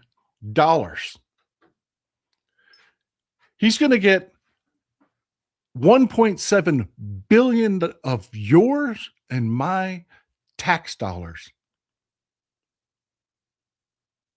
because he's going to settle this suit himself. He's claiming, there's always bullshit. There's always bullshit. And the bullshit is never better. He's claiming we're going to create a fund, and he's going to appoint 5 people to manage this fund. And he claims it's going to be to pay out to people that are aggrieved by the government. Who? Your Klan army? Your Proud Boys? Your Oath Keepers? Your J6ers that you pardon? Is that who you're talking? Or maybe you're talking about Lindsey Graham, who was screaming like a gut-shot hog when they took his $500,000 out of his bill. Y'all remember Miss Lindsey wanting that sweet tax money because Jack Smith dared to investigate him, dared to look at his phone calls when we were talking about foreign interference. And he just somehow Lindsey Graham just happened to end up in the orbit. And Lindsey don't want to talk about that, but he does want to talk about his money. You remember when they took that out of that bill and Miss Lindsey was running around talking about, give me my money.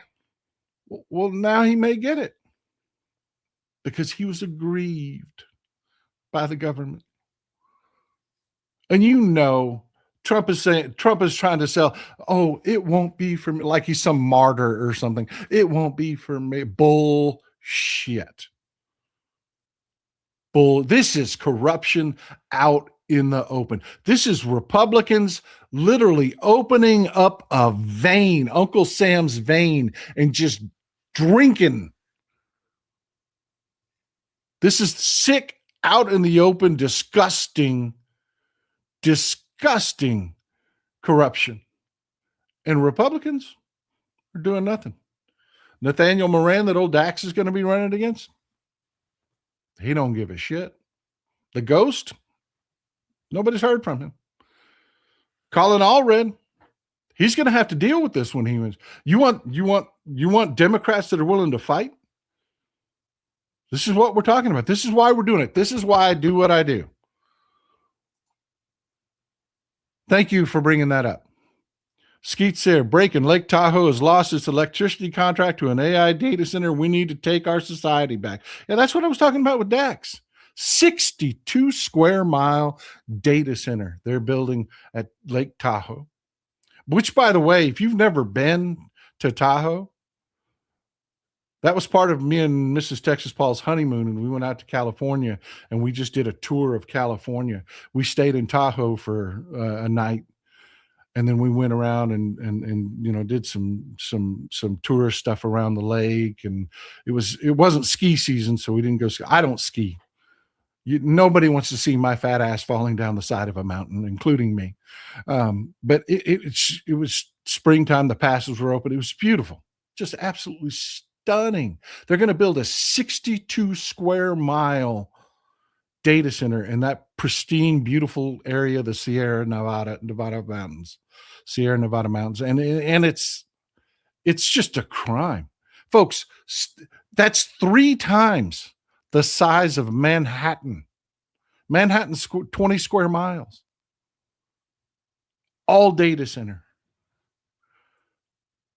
My God. So the residents there have been informed that the data center has contracted for all their future electricity. So 50,000 residents that live in the area are going to have to somehow figure out where to get electricity. And boy, that's going to cost a pretty penny. I don't even want to think about what their electric bills are going to be. That's why all this matters. It's not academic. Who we have in Congress makes a difference. E.T., ask about what they will do about Citizens United. That would have been a great question. I'm sorry I didn't get it. I will pass it on, though. I will pass it on. Tiny Dog Dragon, thank you for being so generous. Thanks for taking care of everybody that doesn't have a membership. Folks, there are free memberships out there. Snap them up. Couple more comments and we're going to get back to work. E.T., extend statute of limitations on federal crimes. They need to get, man, there's going to be a lot of house cleaning to do. Rena Scott, I live in very red Missouri, but oh my God, I love Dax. I'm looking forward to your time with Allred now. I am a true blue Democrat. Me too, man. Me too. You know what? I'm going to go back. Thanks for bringing this up. I want to go back to that point I was making about Mr. Global. The guy that he was talking about, the independents, he was inarticulate. He was a little rude about it. He was. Yeah. So I understand him calling it out. But man, that whole independent thing, that's yesterday. That's not today. That's not today. That whole notion of, well, I'm just going to vote for the best candidate. Well, I think we've had decades of evidence to show the Republican is never the best candidate. Ever. So what's the point of being an independent? How about putting good people with, and Mr. Global himself admitted, he calls himself an independent, but he says, I tend to go with the Democrats and their views on things. Okay, great. Fantastic. Put the jersey on. Help me make the Democratic Party better. And again, I say it all the time. I want to take the Democratic Party, put it in power, wrap a rope around it and pull left as hard as I can. But there are some areas, especially energy policy, where the loudest voices in our echo chamber aren't it. They are not the way to go. They aren't. They're impractical. They're not dealing with reality. I hate to say it, but there's a lot of left-leaning activists out there that are just in it to make bank, to convince you that they're like these Instagram people selling health scare bullshit, just trying to get you to buy a supplement, That's why I'm telling you, folks like Mr. Global, love what he does, totally agree with the guy, love the guy, needs to put the fucking jersey on. Democrat. Because that's what we're facing. We're facing a cult. I saw a tattoo. I was flipping through Instagram last night when I was trying to go to sleep, which I shouldn't have been on my phone if I was trying to go to sleep. I know. And a woman pops up, has Trump tattooed across her back, and then a picture of him on her back. Now, this is not like last time. She did this now. With all we know about what Trump is. Yeah. That's what we're fighting. So asking you to say, okay, look, I'm a Democrat, that's not a lot. That's not a lot. It's not. This is the environment that we're fighting in. We've got to team up. We do. Therese Pierce, good to see you. Thank you. Love to see our European audience here. How's everything going over there in the UK? Let us know, man. Let us know. Let us know. Thank you for supporting the show. I'm truly grateful. Chandra Patton, awesome guest today. Love both. I know they were great, weren't they? They were. Chandra, thank you for always being here. Thank you for always being here. Skeet Sayer, huge issue is they're willing to cheat. While we are decent. Yeah. But you know what? We're pissed. And Democrats are willing to crawl across broken ground, broken glass to vote. We're just going to, like Colin Allred said, they're going to cheat. We're just going to have to be better. We're just going to have to double check, triple check our registrations. We're going to have to, you know what? They want to show up. They want to put ICE to voting. I say it all the time. I'll be crude as hell. I don't care. They put ICE at the voting booths. Fine. I don't care. Show up, walk by and fart on them. Yeah. Fuck them. What are you going to do? I'm here to vote. Get the fuck out of my way. Come on, Chumley. Get the hell out of the way. Silly Bebo, good to see you. City of Red Oak, Texas approved a 5th data center even after they heard the majority of citizens disapprove. I'm telling you, these Republicans don't give a shit. They get that sweet, sweet campaign check and fuck their neighbors. They don't care. They don't care. They don't care at all. Skeet Sayer, next time you have a Dem prospect, make sure you get them to add data centers to the ticket. What? Skeet Sayer, I know you're not saying what you said there. I know you're not saying what you said there. I know that's a typo. I know it is. Well, look, we've got some important stuff to talk about today. We really do. This just happened, and it's important. Trump is on a plane on his way home. This was our representation at the summit with Xi. And I'm telling you, this was a joke. This was a joke.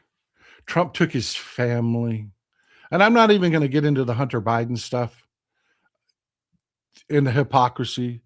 And, you've got his entire family over there grifting.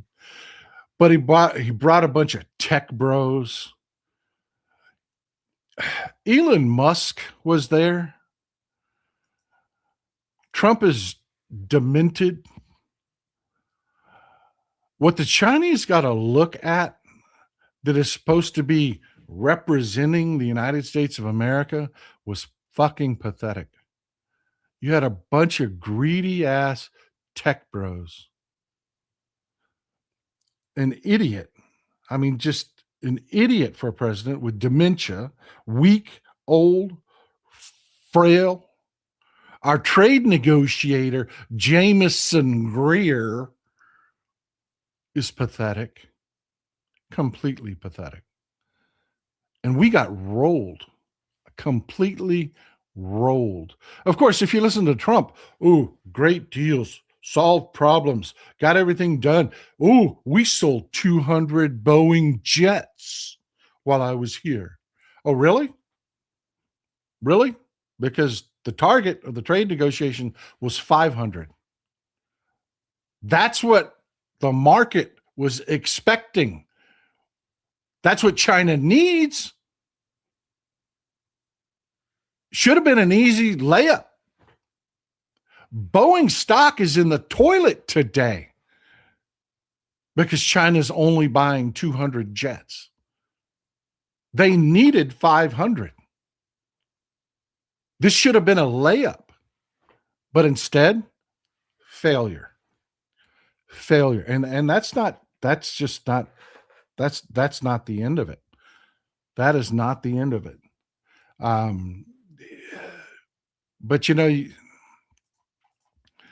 and I'm just warning you in advance, if you want any accurate coverage at all, you're going to have to go to places, this is the Guardian.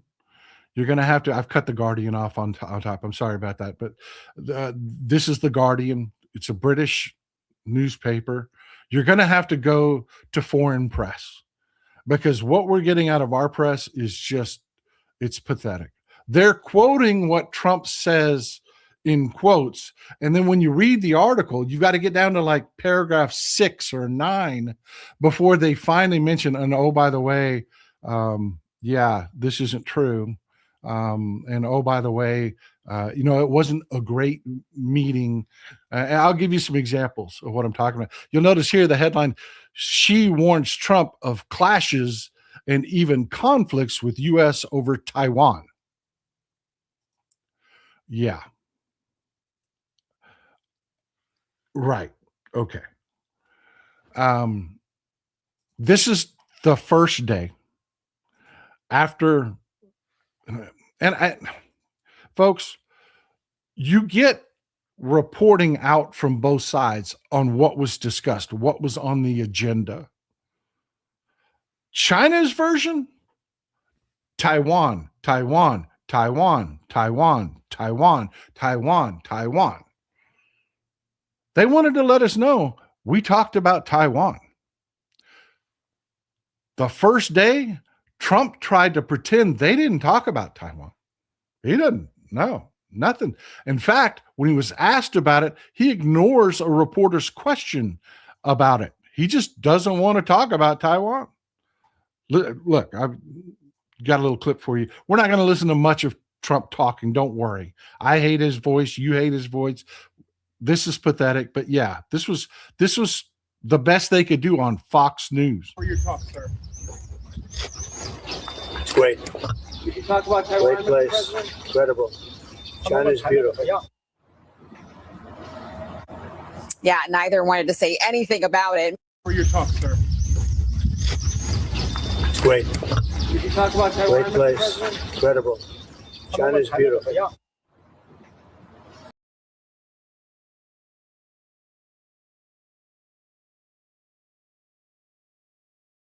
Yeah, she wanted to talk about it a lot. In fact, he did talk about it a lot. And he wanted to make sure that the message that the entire world got was, I warned Trump and America, this will lead to war. That's what's being reported in world news.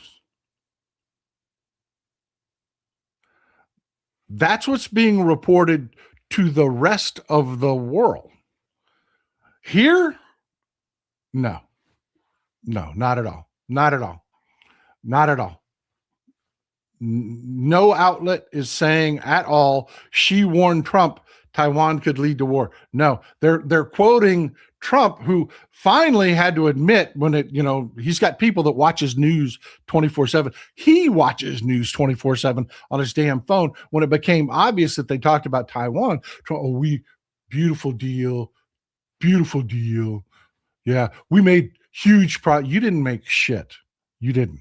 Nothing on Iran, nothing but warnings on Taiwan. And the market's reacting to it. This is the Dow. The market expected some sort of deal on Iran and the Strait of Hormuz. Nothing. Even the old white bigots on Wall Street that want to shill for Trump constantly are like, fuck it, I'm out. We got nothing. And we're going to dig into a couple of these deals that they're trying to, just to see how bad we got rolled. That's Dow, the Dow. Let's take a look at what's oil trading at today.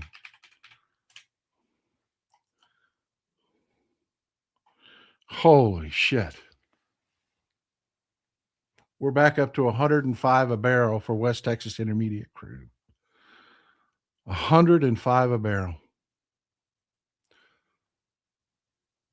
Yeah, Trump wants to pretend that, he's good. He's got this. And Cletus, is already this morning when I put the notification of what the show's about on social media, I already got some pushback from Cletus that, I just don't know what I'm talking about. I don't know the 5D chess. I don't know. Somebody's asking what's Brent at. Let's take a look. our European friends and audience are more in tune with Brent because that's what their prices tend to reflect. That's their benchmark. We here in the States use West Texas Intermediate as our benchmark. Typically, they use Brent. Brent is trading right now at 109, about to be 110. So yeah, everybody's taking the shot today because of this massive failure in China. And it was pathetic, man. It was pathetic. This is one of the things that just it showed how badly she and their team were running circles around Jameson Greer and our team and Trump. I want you to think back. If you're new, we've talked about problems, why your beef is so high here.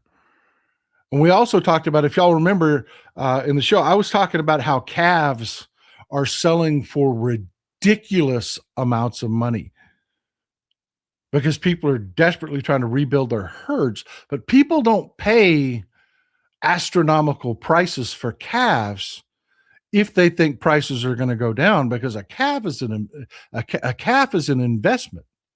You've still got to feed it out. You still have to,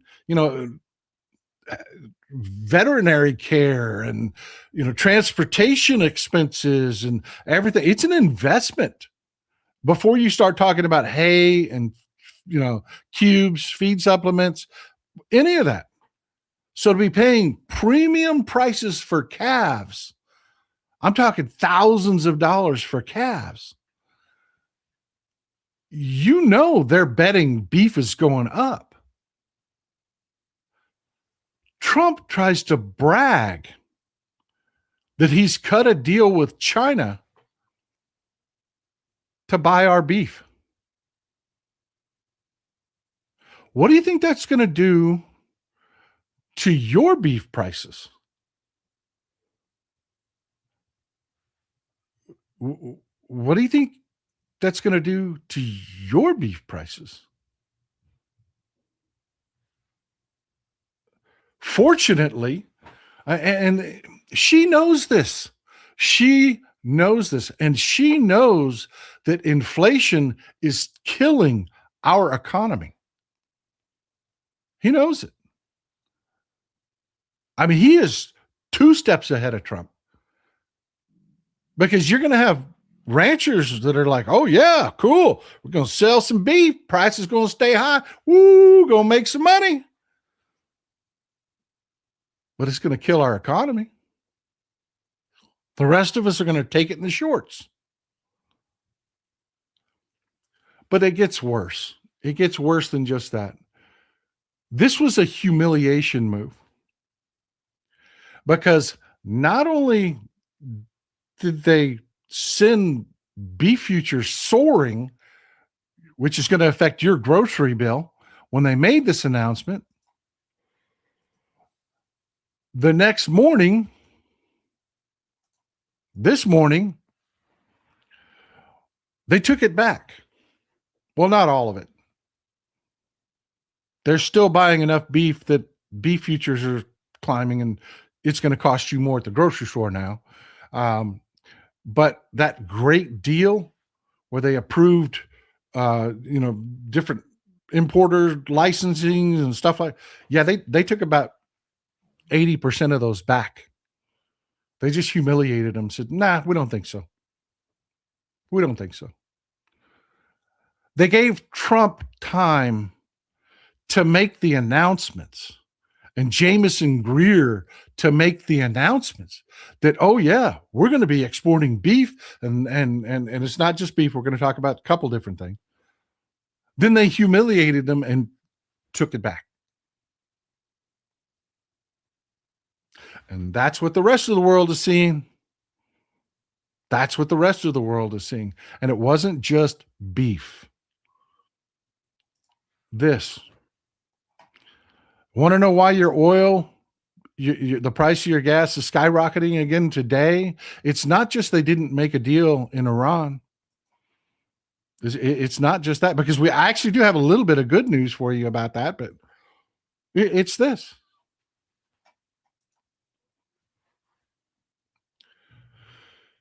What do you think this is going to do to your price at the pump? Trump says China wants to buy oil from us, and he says it's great. Trump said Chinese tankers are on the way. You know, I was talking about Mr. Global and things I agree with. This is one of the things he's been railing about.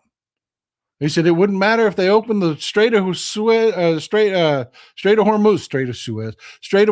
up today, because they're still going to be buying our diesel. They're still going to be buying our natural gas. Trump's bragging about this. Oh no, we're not going to worry. We're not worried about it because he thinks he's sticking it to Iran here. He's not. He's sticking it to us.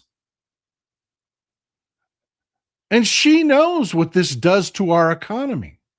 She knows what these energy prices does to our economy. And he's just sitting back saying, who's your daddy? Who are you going to deal with? Europe?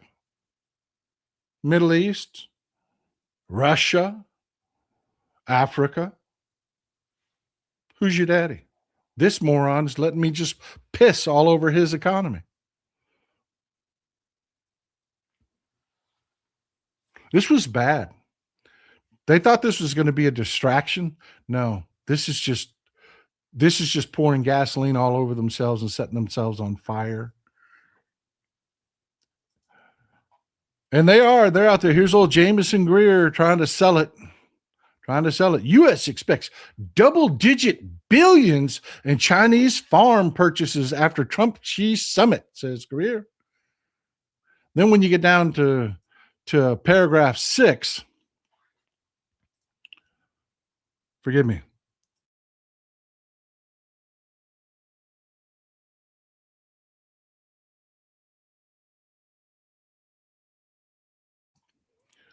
Well, Jameson Greer's out there saying, well, they're going to buy $25 billion in soybeans. Then you get down to like paragraphs 9. And, oh, no, they're not. The number's 13.2 billion pounds, which is less than half of the 30 billion pounds they used to buy before Trump started his stupid trade war. But it gets worse. The Chinese released a statement on it today. They're not buying any old beans. No. They're not. This is going to be next crop.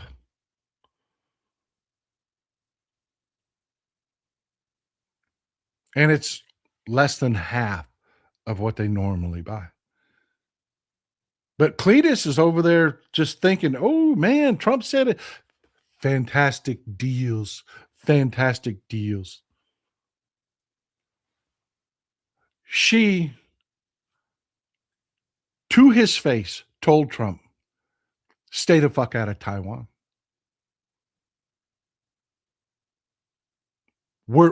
This is ours. This was Trump's reaction.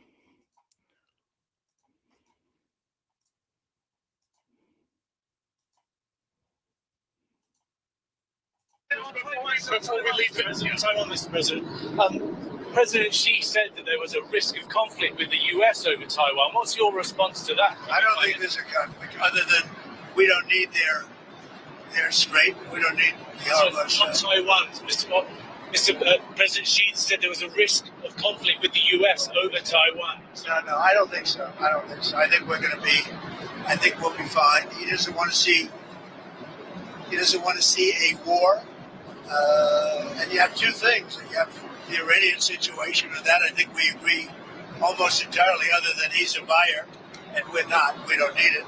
And on Taiwan, he doesn't want to see a movement for independence. He says, look, we've had it for thousands of years, and then at a certain period of time and left, that we were going to get it back. They had the Korean War. A lot of things happened. Holy shit, Taiwan just went under the bus. Let me back that up for you. Listen to what he says about his position on Taiwan. And you have two things. You have the Iranian situation, and that I think we agree almost entirely, other than he's a buyer and we're not. We don't need it. And on Taiwan, he doesn't want to see a movement for independence. He says, look, we've had it for thousands of years, and then at a certain period of time it left, that we were going to get it back. They had the Korean War. A lot of things happened. And all history. But no, on Taiwan. All right. Other than Taiwan just went under the bus, China's had it for thousands of years. Sounds a lot like he talked about Ukraine with Russia.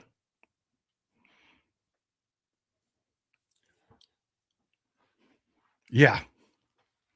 I want you to pay attention to something else. Not only is he blathering on, doesn't really understand doesn't understand. I mean, come on. This is a president that doesn't understand the dynamics of Taiwan. He doesn't understand that Taiwan is an independent nation. He doesn't. None of that. That's all bad. But we keep telling you that he's not running shit. We keep telling you that he's got dementia and that everybody's around him. See that guy over his left shoulder?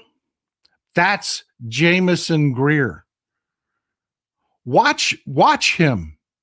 I'm going to play it again. You know what? I'll play it without sound so you don't have to listen to his voice. Watch Jameson Greer. You can tell who's actually running things.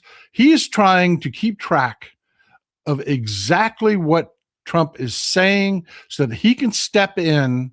Watch. Before we leave Taiwan, Mr. President. Just watch. See him lean in?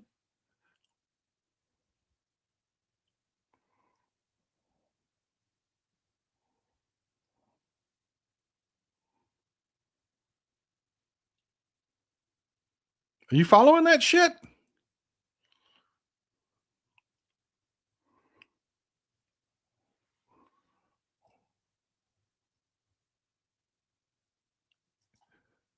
What's your take on that?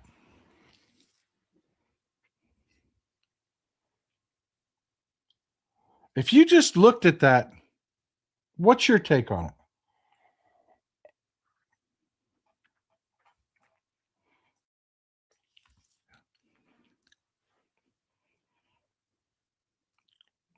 Yeah. Who do you think's making the calls on these failed ass trade negotiations? Trump or that fucking guy? It's kind of like immigration.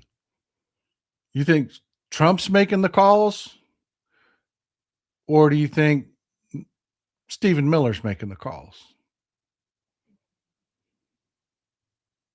I'm telling you, folks, this was humiliating. Elon Musk doesn't need to represent anybody. He can't represent himself. And he was there at the table in these negotiations. He brought a bunch of tech bros with him. This is who represented us on the world stage to China. And China reacted accordingly.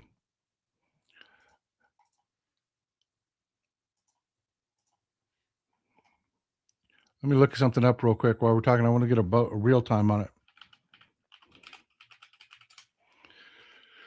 Oof.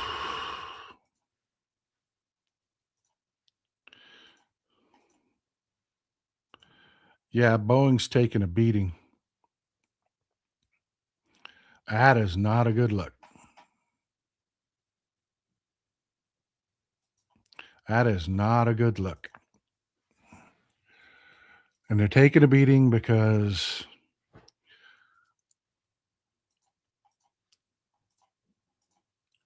Trump announces Boeing jet order from China. Beijing stays silent. Yeah. China's not confirming any of these deals. None of them.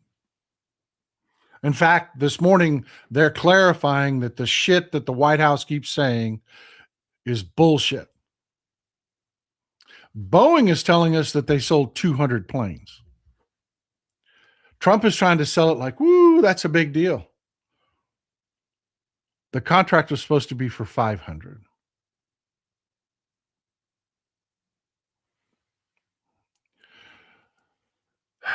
This is what, you know, this is what we're dealing with. This is what we're dealing with.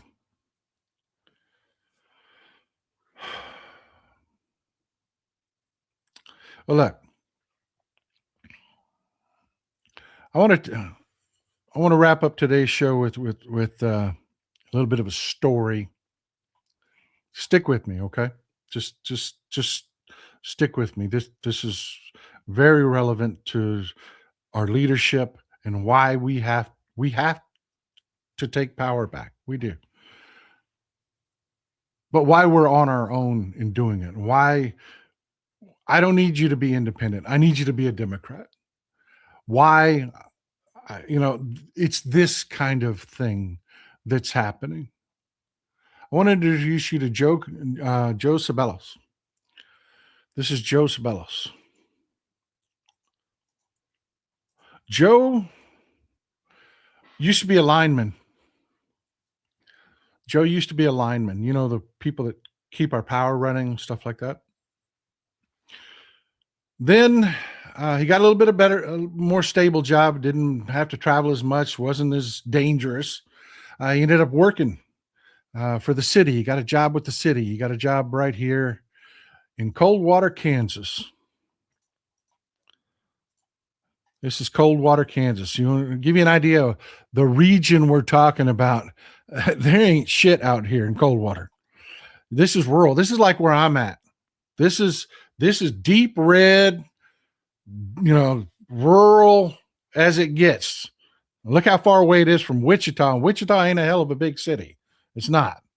This is the middle and north. This is farm country.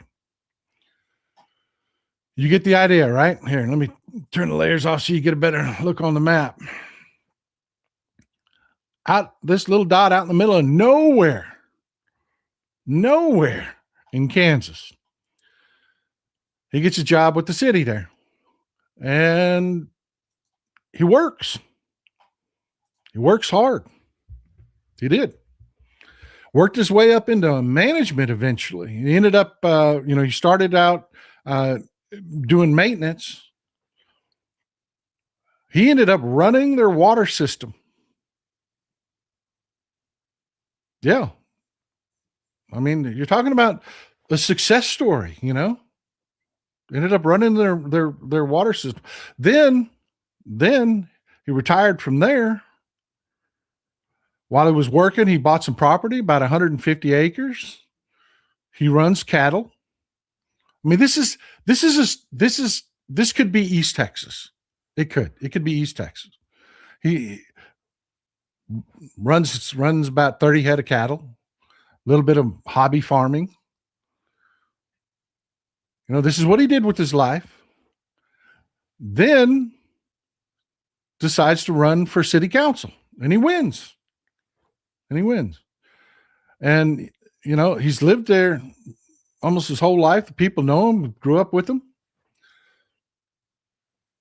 After city council, he runs for mayor, and he wins. 2 terms. And people love this guy. They grew up with him. This is their Joe, man. They know him. Let's back up a little bit. Joe wasn't born here. Joe Ceballos was not born here. He was brought here at 4 years old by his parents. Now, he's been here since he was 4 years old. It's the only country he's ever really known. But yeah, he's been here since he was 4 years old. But he did not originally come here legally. Goes to high school here, yada, yada, yada. Senior trip in high school. He's 18 years old, gets put on the spot. They tell him, hey, man, we're registering people to vote. I need you to register. And remember, this is Republican. This is a Republican we're talking about. This is not a Democrat. He grew up in rural red Kansas. He's a Republican. He is. He has told everybody, I voted for nothing but Republicans. He voted for this. Well, in 18, he registered to vote. And of course, when he was running for mayor, it's very notable, he went and voted. And that's illegal because he's not a U.S. citizen. He's got a green card, but he's not a U.S. citizen. That's a misdemeanor. That's a misdemeanor crime right there. But they're making Joe Sabellis the face of the SAVE Act. And this just happened.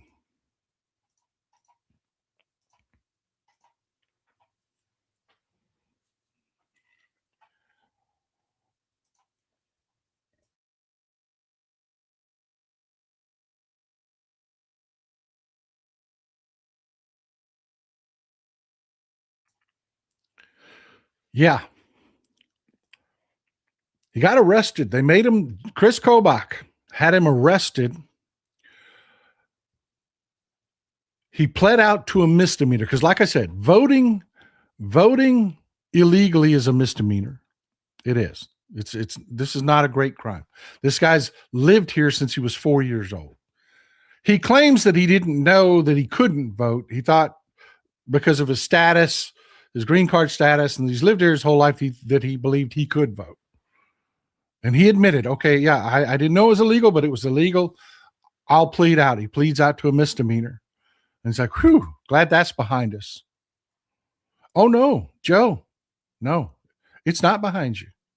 You are now the face of the SAVE Act.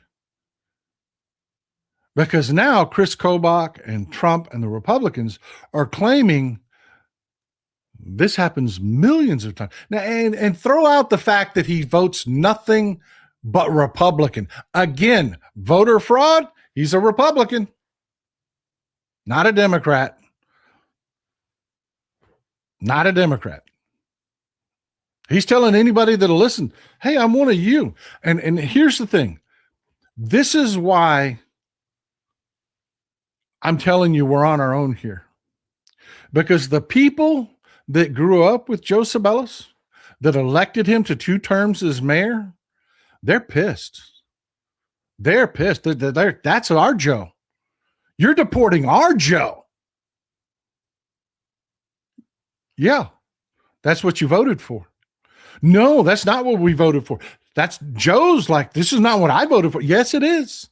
This is exactly what you voted for. But to make it worse, and this is why I'm telling you where bigotry rules all in the Republican Party. You are reaching none of them because they're pissed because their Joe is being deported, but they're not pissed about the deportations. Everybody else, oh yeah, deport all of them, but not my Joe. Not my Joe. Never once have any of those Kansas Republicans paused at all to say, hey, maybe this is a bad policy. This is a guy that's lived here since he was 4 years old. This is a guy that did everything we asked him to do. He educated himself. He speaks English.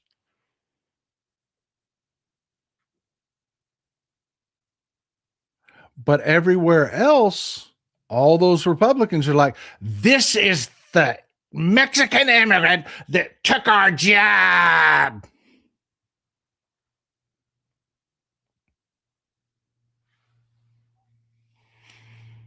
When I was reading about this story, I was flipping through, this meme came up and I thought it was just priceless. We are experiencing higher than average call volumes. Please know your face is important to us, and a leopard will be with you as soon as possible.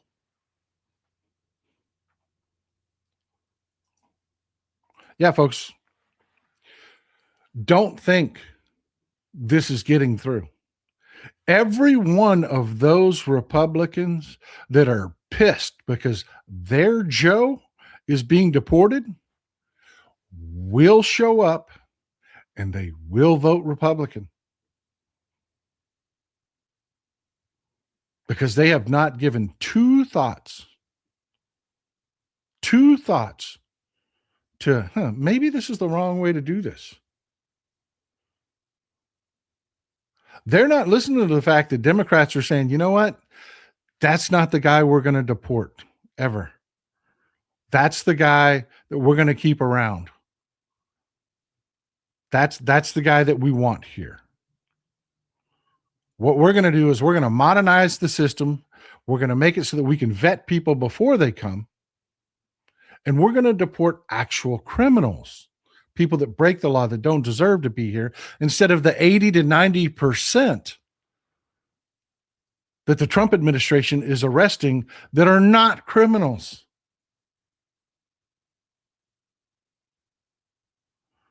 And they're doing it because Stephen Miller is running our immigration policy. There is no president. There's no president. Trump is not a president. He isn't. He's a demented old man who's falling apart and dying right in front of us, that doesn't have the cognitive ability to be president. So every radical around him is running their own personal fiefdoms, their personal agendas. And man, they're losing nobody. They're not. They're losing independence. They're losing young voters. That's it. That's it.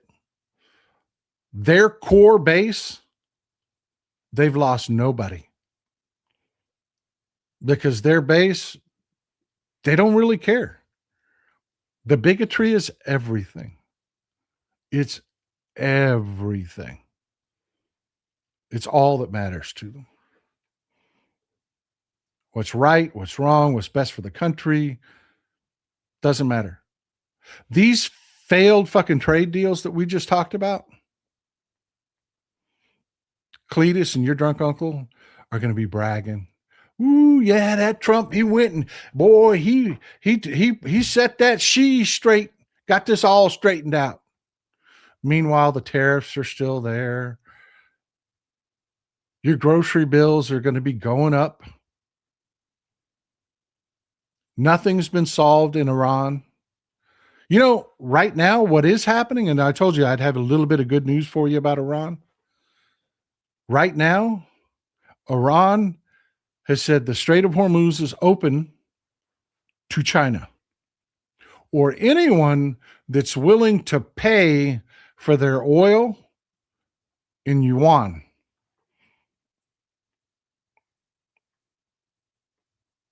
They're saying we won't shoot at China's cargo ships, whether it's a bulk carrier or, you know, one of the, you know, big container ships, or if, oil tankers, liquid natural gas, if it's going directly to China, or you bought your natural gas or oil paying for it with yuan, free transit through. And right now, Trump's blockade, yeah, he's not doing shit about anything that China's escorting. He's not. And the whole world sees this clusterfuck. This is where we're at. This is where we're at. That's why who we elect matters. And teaching people to have reasonable expectations matters. It does. Because, folks, let me tell you something. If we roll the Republicans in this next election, if we steamroll them, we will control one of three branches of government. That's it.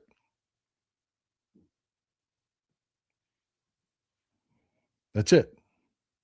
This is going to take persistent work. And folks, if we don't take the Senate, we'll literally only control half of one branch of government. That's what I'm telling you. This has got to be long term. I need you to be ride or die. I need you to put the jersey on and work to make the Democratic Party as good as possible. I need you to be involved locally. I can't vet all your candidates, but you can. You can vet your own candidates. If you're involved locally, you'll know these people locally. I can tell you, Colin Allred is a great fucking guy because I spent time with the man. We went to multiple events. We spent time talking. Back and forth. Not just the face you see on stage. I see how he treats his staff. I see how much time is he willing to give people? How does he carry himself? What does his security look like?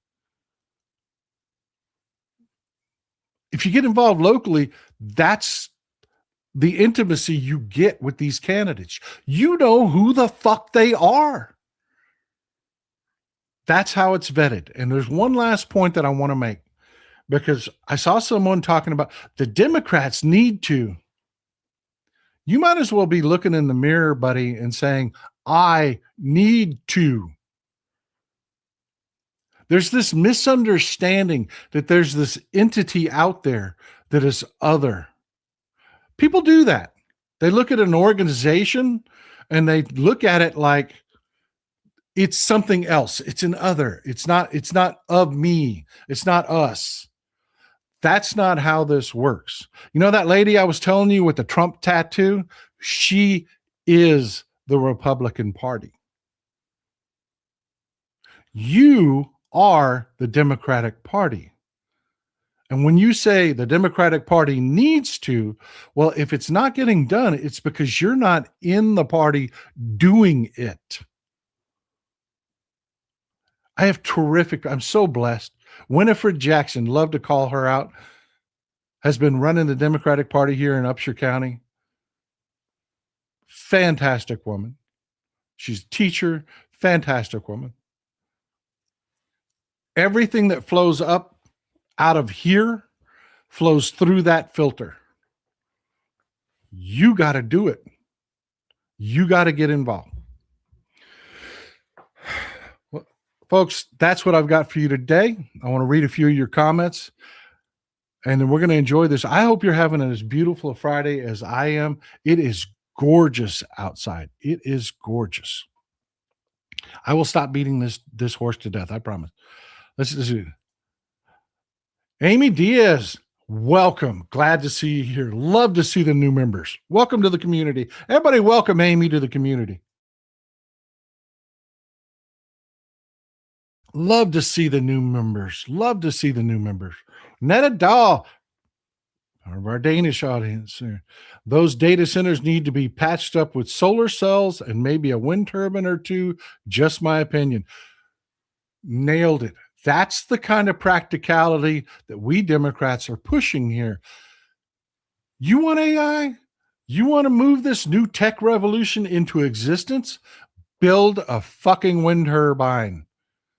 Power these things yourself. Create real closed loop systems so that you don't have to. You will have to build a water treatment plant with your data center. Your 62 square mile data center better have a fucking water treatment plant in it, because you're not going to sit there and just use water at an astronomical rate forever. That's not going to happen. No. That's the kind of real world leadership. We're not saying, no, we're never going to have AI. We're not saying that. We're saying Do it responsibly. Do it the way Democrats do it, with infrastructure and shit. ET, messaging people, affordability instead of culture wars, Citizen United instead of APAC. Are you ready to get involved? When we do the work, it gets done. Amen. And then, that's the bright future I want to, I don't want it to be negative all the time. I don't. Man, it can be a brighter day. We've got a lot of work ahead of us, a lot to clean up. And yes, there's going to be a lot of fighting. It's going to be rough. It is. It's going to be rough. But we can get it done. We can get it done. There's a better way to do this, and we can do it. Chandra Patton, by the way, check my Georgia My Voter page. Mailed ballot on Monday, received and counted on Wednesday. Just making sure. That's what I'm talking about. That's how they're like, well, they're going to cheat. Right. But look what Chandra did. Look what Chandra did. She tracked her ballot the entire way. She made sure it got into the system. Now, the Democratic Party down there will watch those votes. They will know that those tallies are right or wrong. They will bring in a legion of lawyers if there's anything hinky going on. That's how it works, man. That's how we win. That's how we overcome the cheating. Jeff Schuler, Paul, did you see the Louisiana resident making a statement in front of his legislation about this is the last breath of the Confederacy? I did. That was a great clip. Possibly the most moving speech I have ever heard. Tennessee Brando did a video on it. Yeah, that was just fantastic. And he's right. He's right. And it just tracks. It does. One of the most dangerous creatures on the face of the planet is a dying creature, a creature that knows that they're backed into a corner, a creature that is facing their mortality, and they know there is no tomorrow. That's what you're seeing out of these Republicans. All this blatant racist redistricting shit. They're not thinking about a backlash to that because they don't know that they're going to be here for a backlash. They don't know if they're going to be here tomorrow. So they don't give a shit about tomorrow.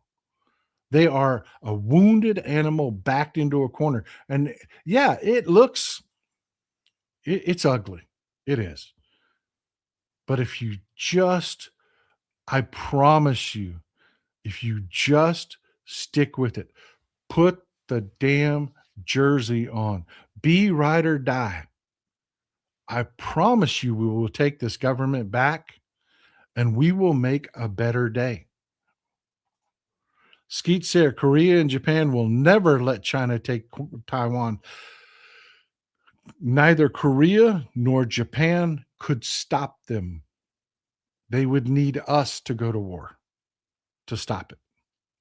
Yeah, really, no shit. And I don't think Trump is willing to do shit, to be honest with you. You saw him throw Taiwan under, well, they've had it for thousands of years.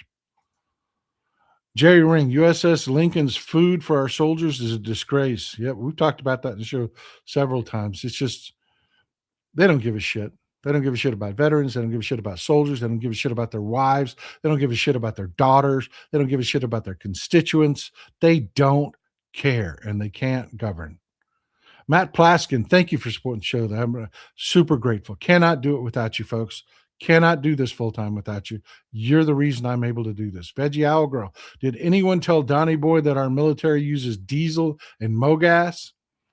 Why is he being stupid and selling our oil? Because he's stupid. Because he's stupid. He was stupid before he had dementia. That's where we're at. Virgo Moon, Georgia Power is forcing people out of their homes. Have not heard that story. Can you possibly email me at realtexaspaul@gmail.com? Let me know a little bit more about that. Actually, don't. This is my last show for a few weeks. I'm unplugging and taking some time off. I won't read that email. Look, let me stop. John, I'll come back to your comment here. Look, this is where I'm at. I read the details or the lack of details of Trump interrupting the proceedings in his own lawsuit and just saying he's reached a settlement with himself for $1.7 billion. And the feeling I had was there are just not enough Luigi Mangiones in this world for the amount of corruption that we have. And that is the wrong place to be. Hey, let's go ahead and work the system and use democracy and not have violence and not have, I'm that guy. I'm the one that gives you hope. I'm the one that knows. I know what will work. But I also know that my true reaction that was in my heart when I read that article was there are not enough Luigi Mangiones in this world. So I know I need to unplug for a little bit. I need to step back. Look, I'm not blowing my own horn here. I'm a leader. I pull this community together. I did it through sheer force of will. I know what I'm capable of doing, and I don't need to be that fucking guy doing what I can do. So yeah, I'm going to take a couple weeks off. I'm going to recharge. I'm going to touch grass. I'm going to get sun on my face. I am. I'm going to get some work done around here, feed my soul a little bit. I might even take a trip. I don't know. But I'm going to take a few weeks off. So yeah, no emails. We're going to shut the store down. We're going to shut the store down for at least a week. I don't want orders to be stale out there. You know what I mean? But I'm going to take a couple weeks off and recharge. And when I'm done, I'm going to come back and we're going to fucking hit it. I'm going to be a beast when I get back. I am. But yeah, that's why I'm taking time off. I know what's happening with me in here, and I need to get back. I do. So yeah, I need y'all to do it. I need you to keep the community rolling. I need you to keep on social media, pumping it out, being ride or die. This is why we're a community, man. It ain't about me and the voice, what I'm saying. It's about what we're saying and what we're doing. I need you supporting good candidates. I need you to keep everything moving, and I will be back. Agent Cajun John, I'll be back in Canada June 2nd, roughly. Anyone here who is interested to come visit and want to POI, contact me, and I'll give good pointers, do's, and don'ts. I'm inventing a new retirement plan. That just, man, I know you're putting a good face on it, John. I do. But we don't need to lose good people like you. This is stupid. This is dumb. It hits me right here every time. John is my neighbor from just right over that way. Louisiana is just right. Right there, he's actually not that far away from me. This is bullshit. Sorry. Glenn Kaneko, thank you for being so generous, Glenn. I appreciate you, brother. If you're watching this show and you're not a member, there are free members. You just have to hit the join button. You do. You just have to hit a join button, and they will give you a free membership. Yeah. Because our community is so generous. Rena Scott, I had to laugh when she gave Rump rose seeds when he knows the White House Rose Garden is now an Epstein patio. That happened. I swear to God that happened. Google it. Rena, Thank you for pointing that out. I had totally forgotten to mention that today. That happened. She poked Trump in the eye so freaking hard. He gave him as a gift, and he knew this would be published, rose seeds for the rose garden that doesn't exist anymore. Tell me that isn't just poking him right in the freaking eye. ET, it is less than 25 weeks until the general election. Verify your voter registration and deadline dates. Know your early voting dates. Get involved. Amen, brother. Thank you for that repeated message. I'm truly grateful, sir. David Cantu, did they put a pee pad on the chair when Trump was going to sit so he wouldn't stain it? It looked like it. Man, I didn't catch it, but I wouldn't doubt it. I wouldn't doubt it. Weird Idaho liberal, in the words of Forrest Gump from an alternate reality, I may not be a smart man, but I'm not falling for this yet. Amen, brother. Amen. ET, less than half of the previous output, but with less food produced due to less fertilizer, it will be part of our own food needs that they will have. Yeah. Yeah, that's exactly what's happening. Exactly. I'm telling you, folks, we're a community here. You've got to be prepared. Grocery prices are going to continue to rise. I know I'm changing. I am. There ain't going to be any living high on the hog, man. There's going to be a lot of rice and beans. You know, thank God I love red beans and rice, you know. I mean, we're going to, those comfort foods that the people have been getting by for a long, potato soup, you know, what is your go-to, you know, like for me, my mom was Irish, full-blooded Irish. Potato soup was the big, because I'm the smallest of three boys. I have a couple sisters, and you know, we were a big family, big old Irish Roman Catholic family. And potato soup was the big one that we could get everybody fed and full. And you know, what was y'all's family's go-to? Mandolia, that and spaghetti. My mom made this. She had a black cast iron skillet, and she would make spaghetti sauce. Don't ask me how an Irish woman learned to make such great spaghetti, but she did. Bell peppers. She put bell peppers in her spaghetti, but for some reason it worked. It worked. But she had this big black skillet, big, huge, large black skillet. I'll tell you a funny story one time about the maddest I ever saw my dad.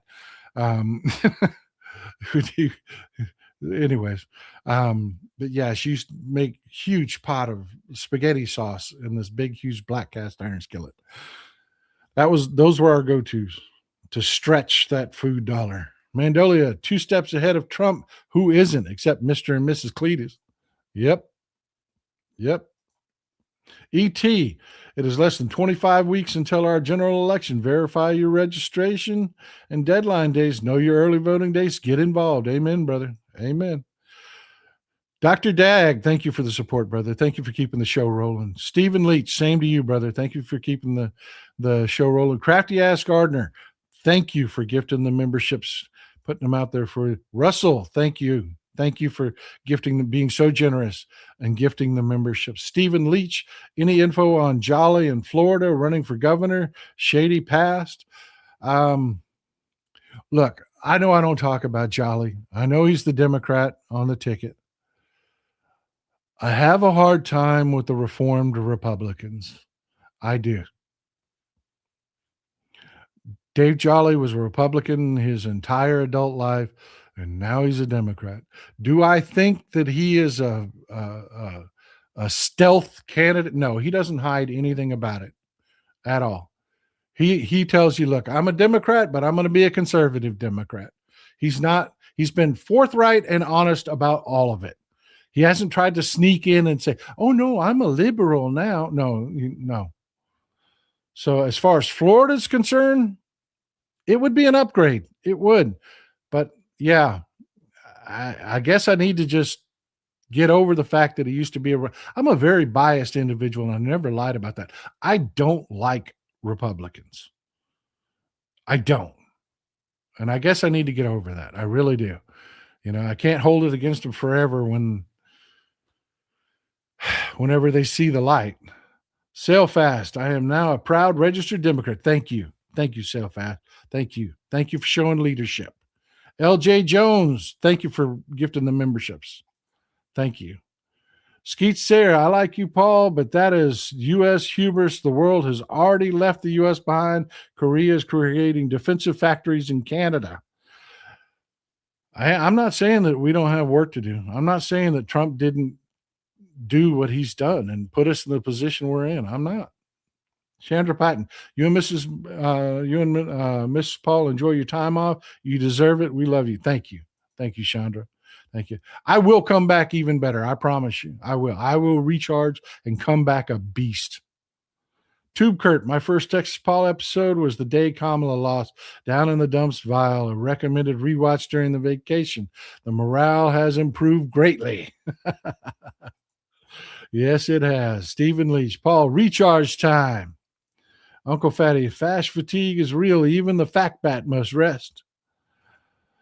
Dinebrugger is rest, Paul. We need you, brother. Thank you, man. I appreciate you. Last comment, last word goes to Stephen Leach. Thank you, Paul. I needed that. Brother, I need you too. I do. We're a good community. We're a strong community. Just keep it rolling. Can I ask you, are my ride or die people here? Can I see my ride or die people in the comments before I go so that I know you folks have this taken care of? Can I ask, are you going to keep it rolling while I'm gone? Couple weeks away, are y'all going to keep it rolling? Let me see it.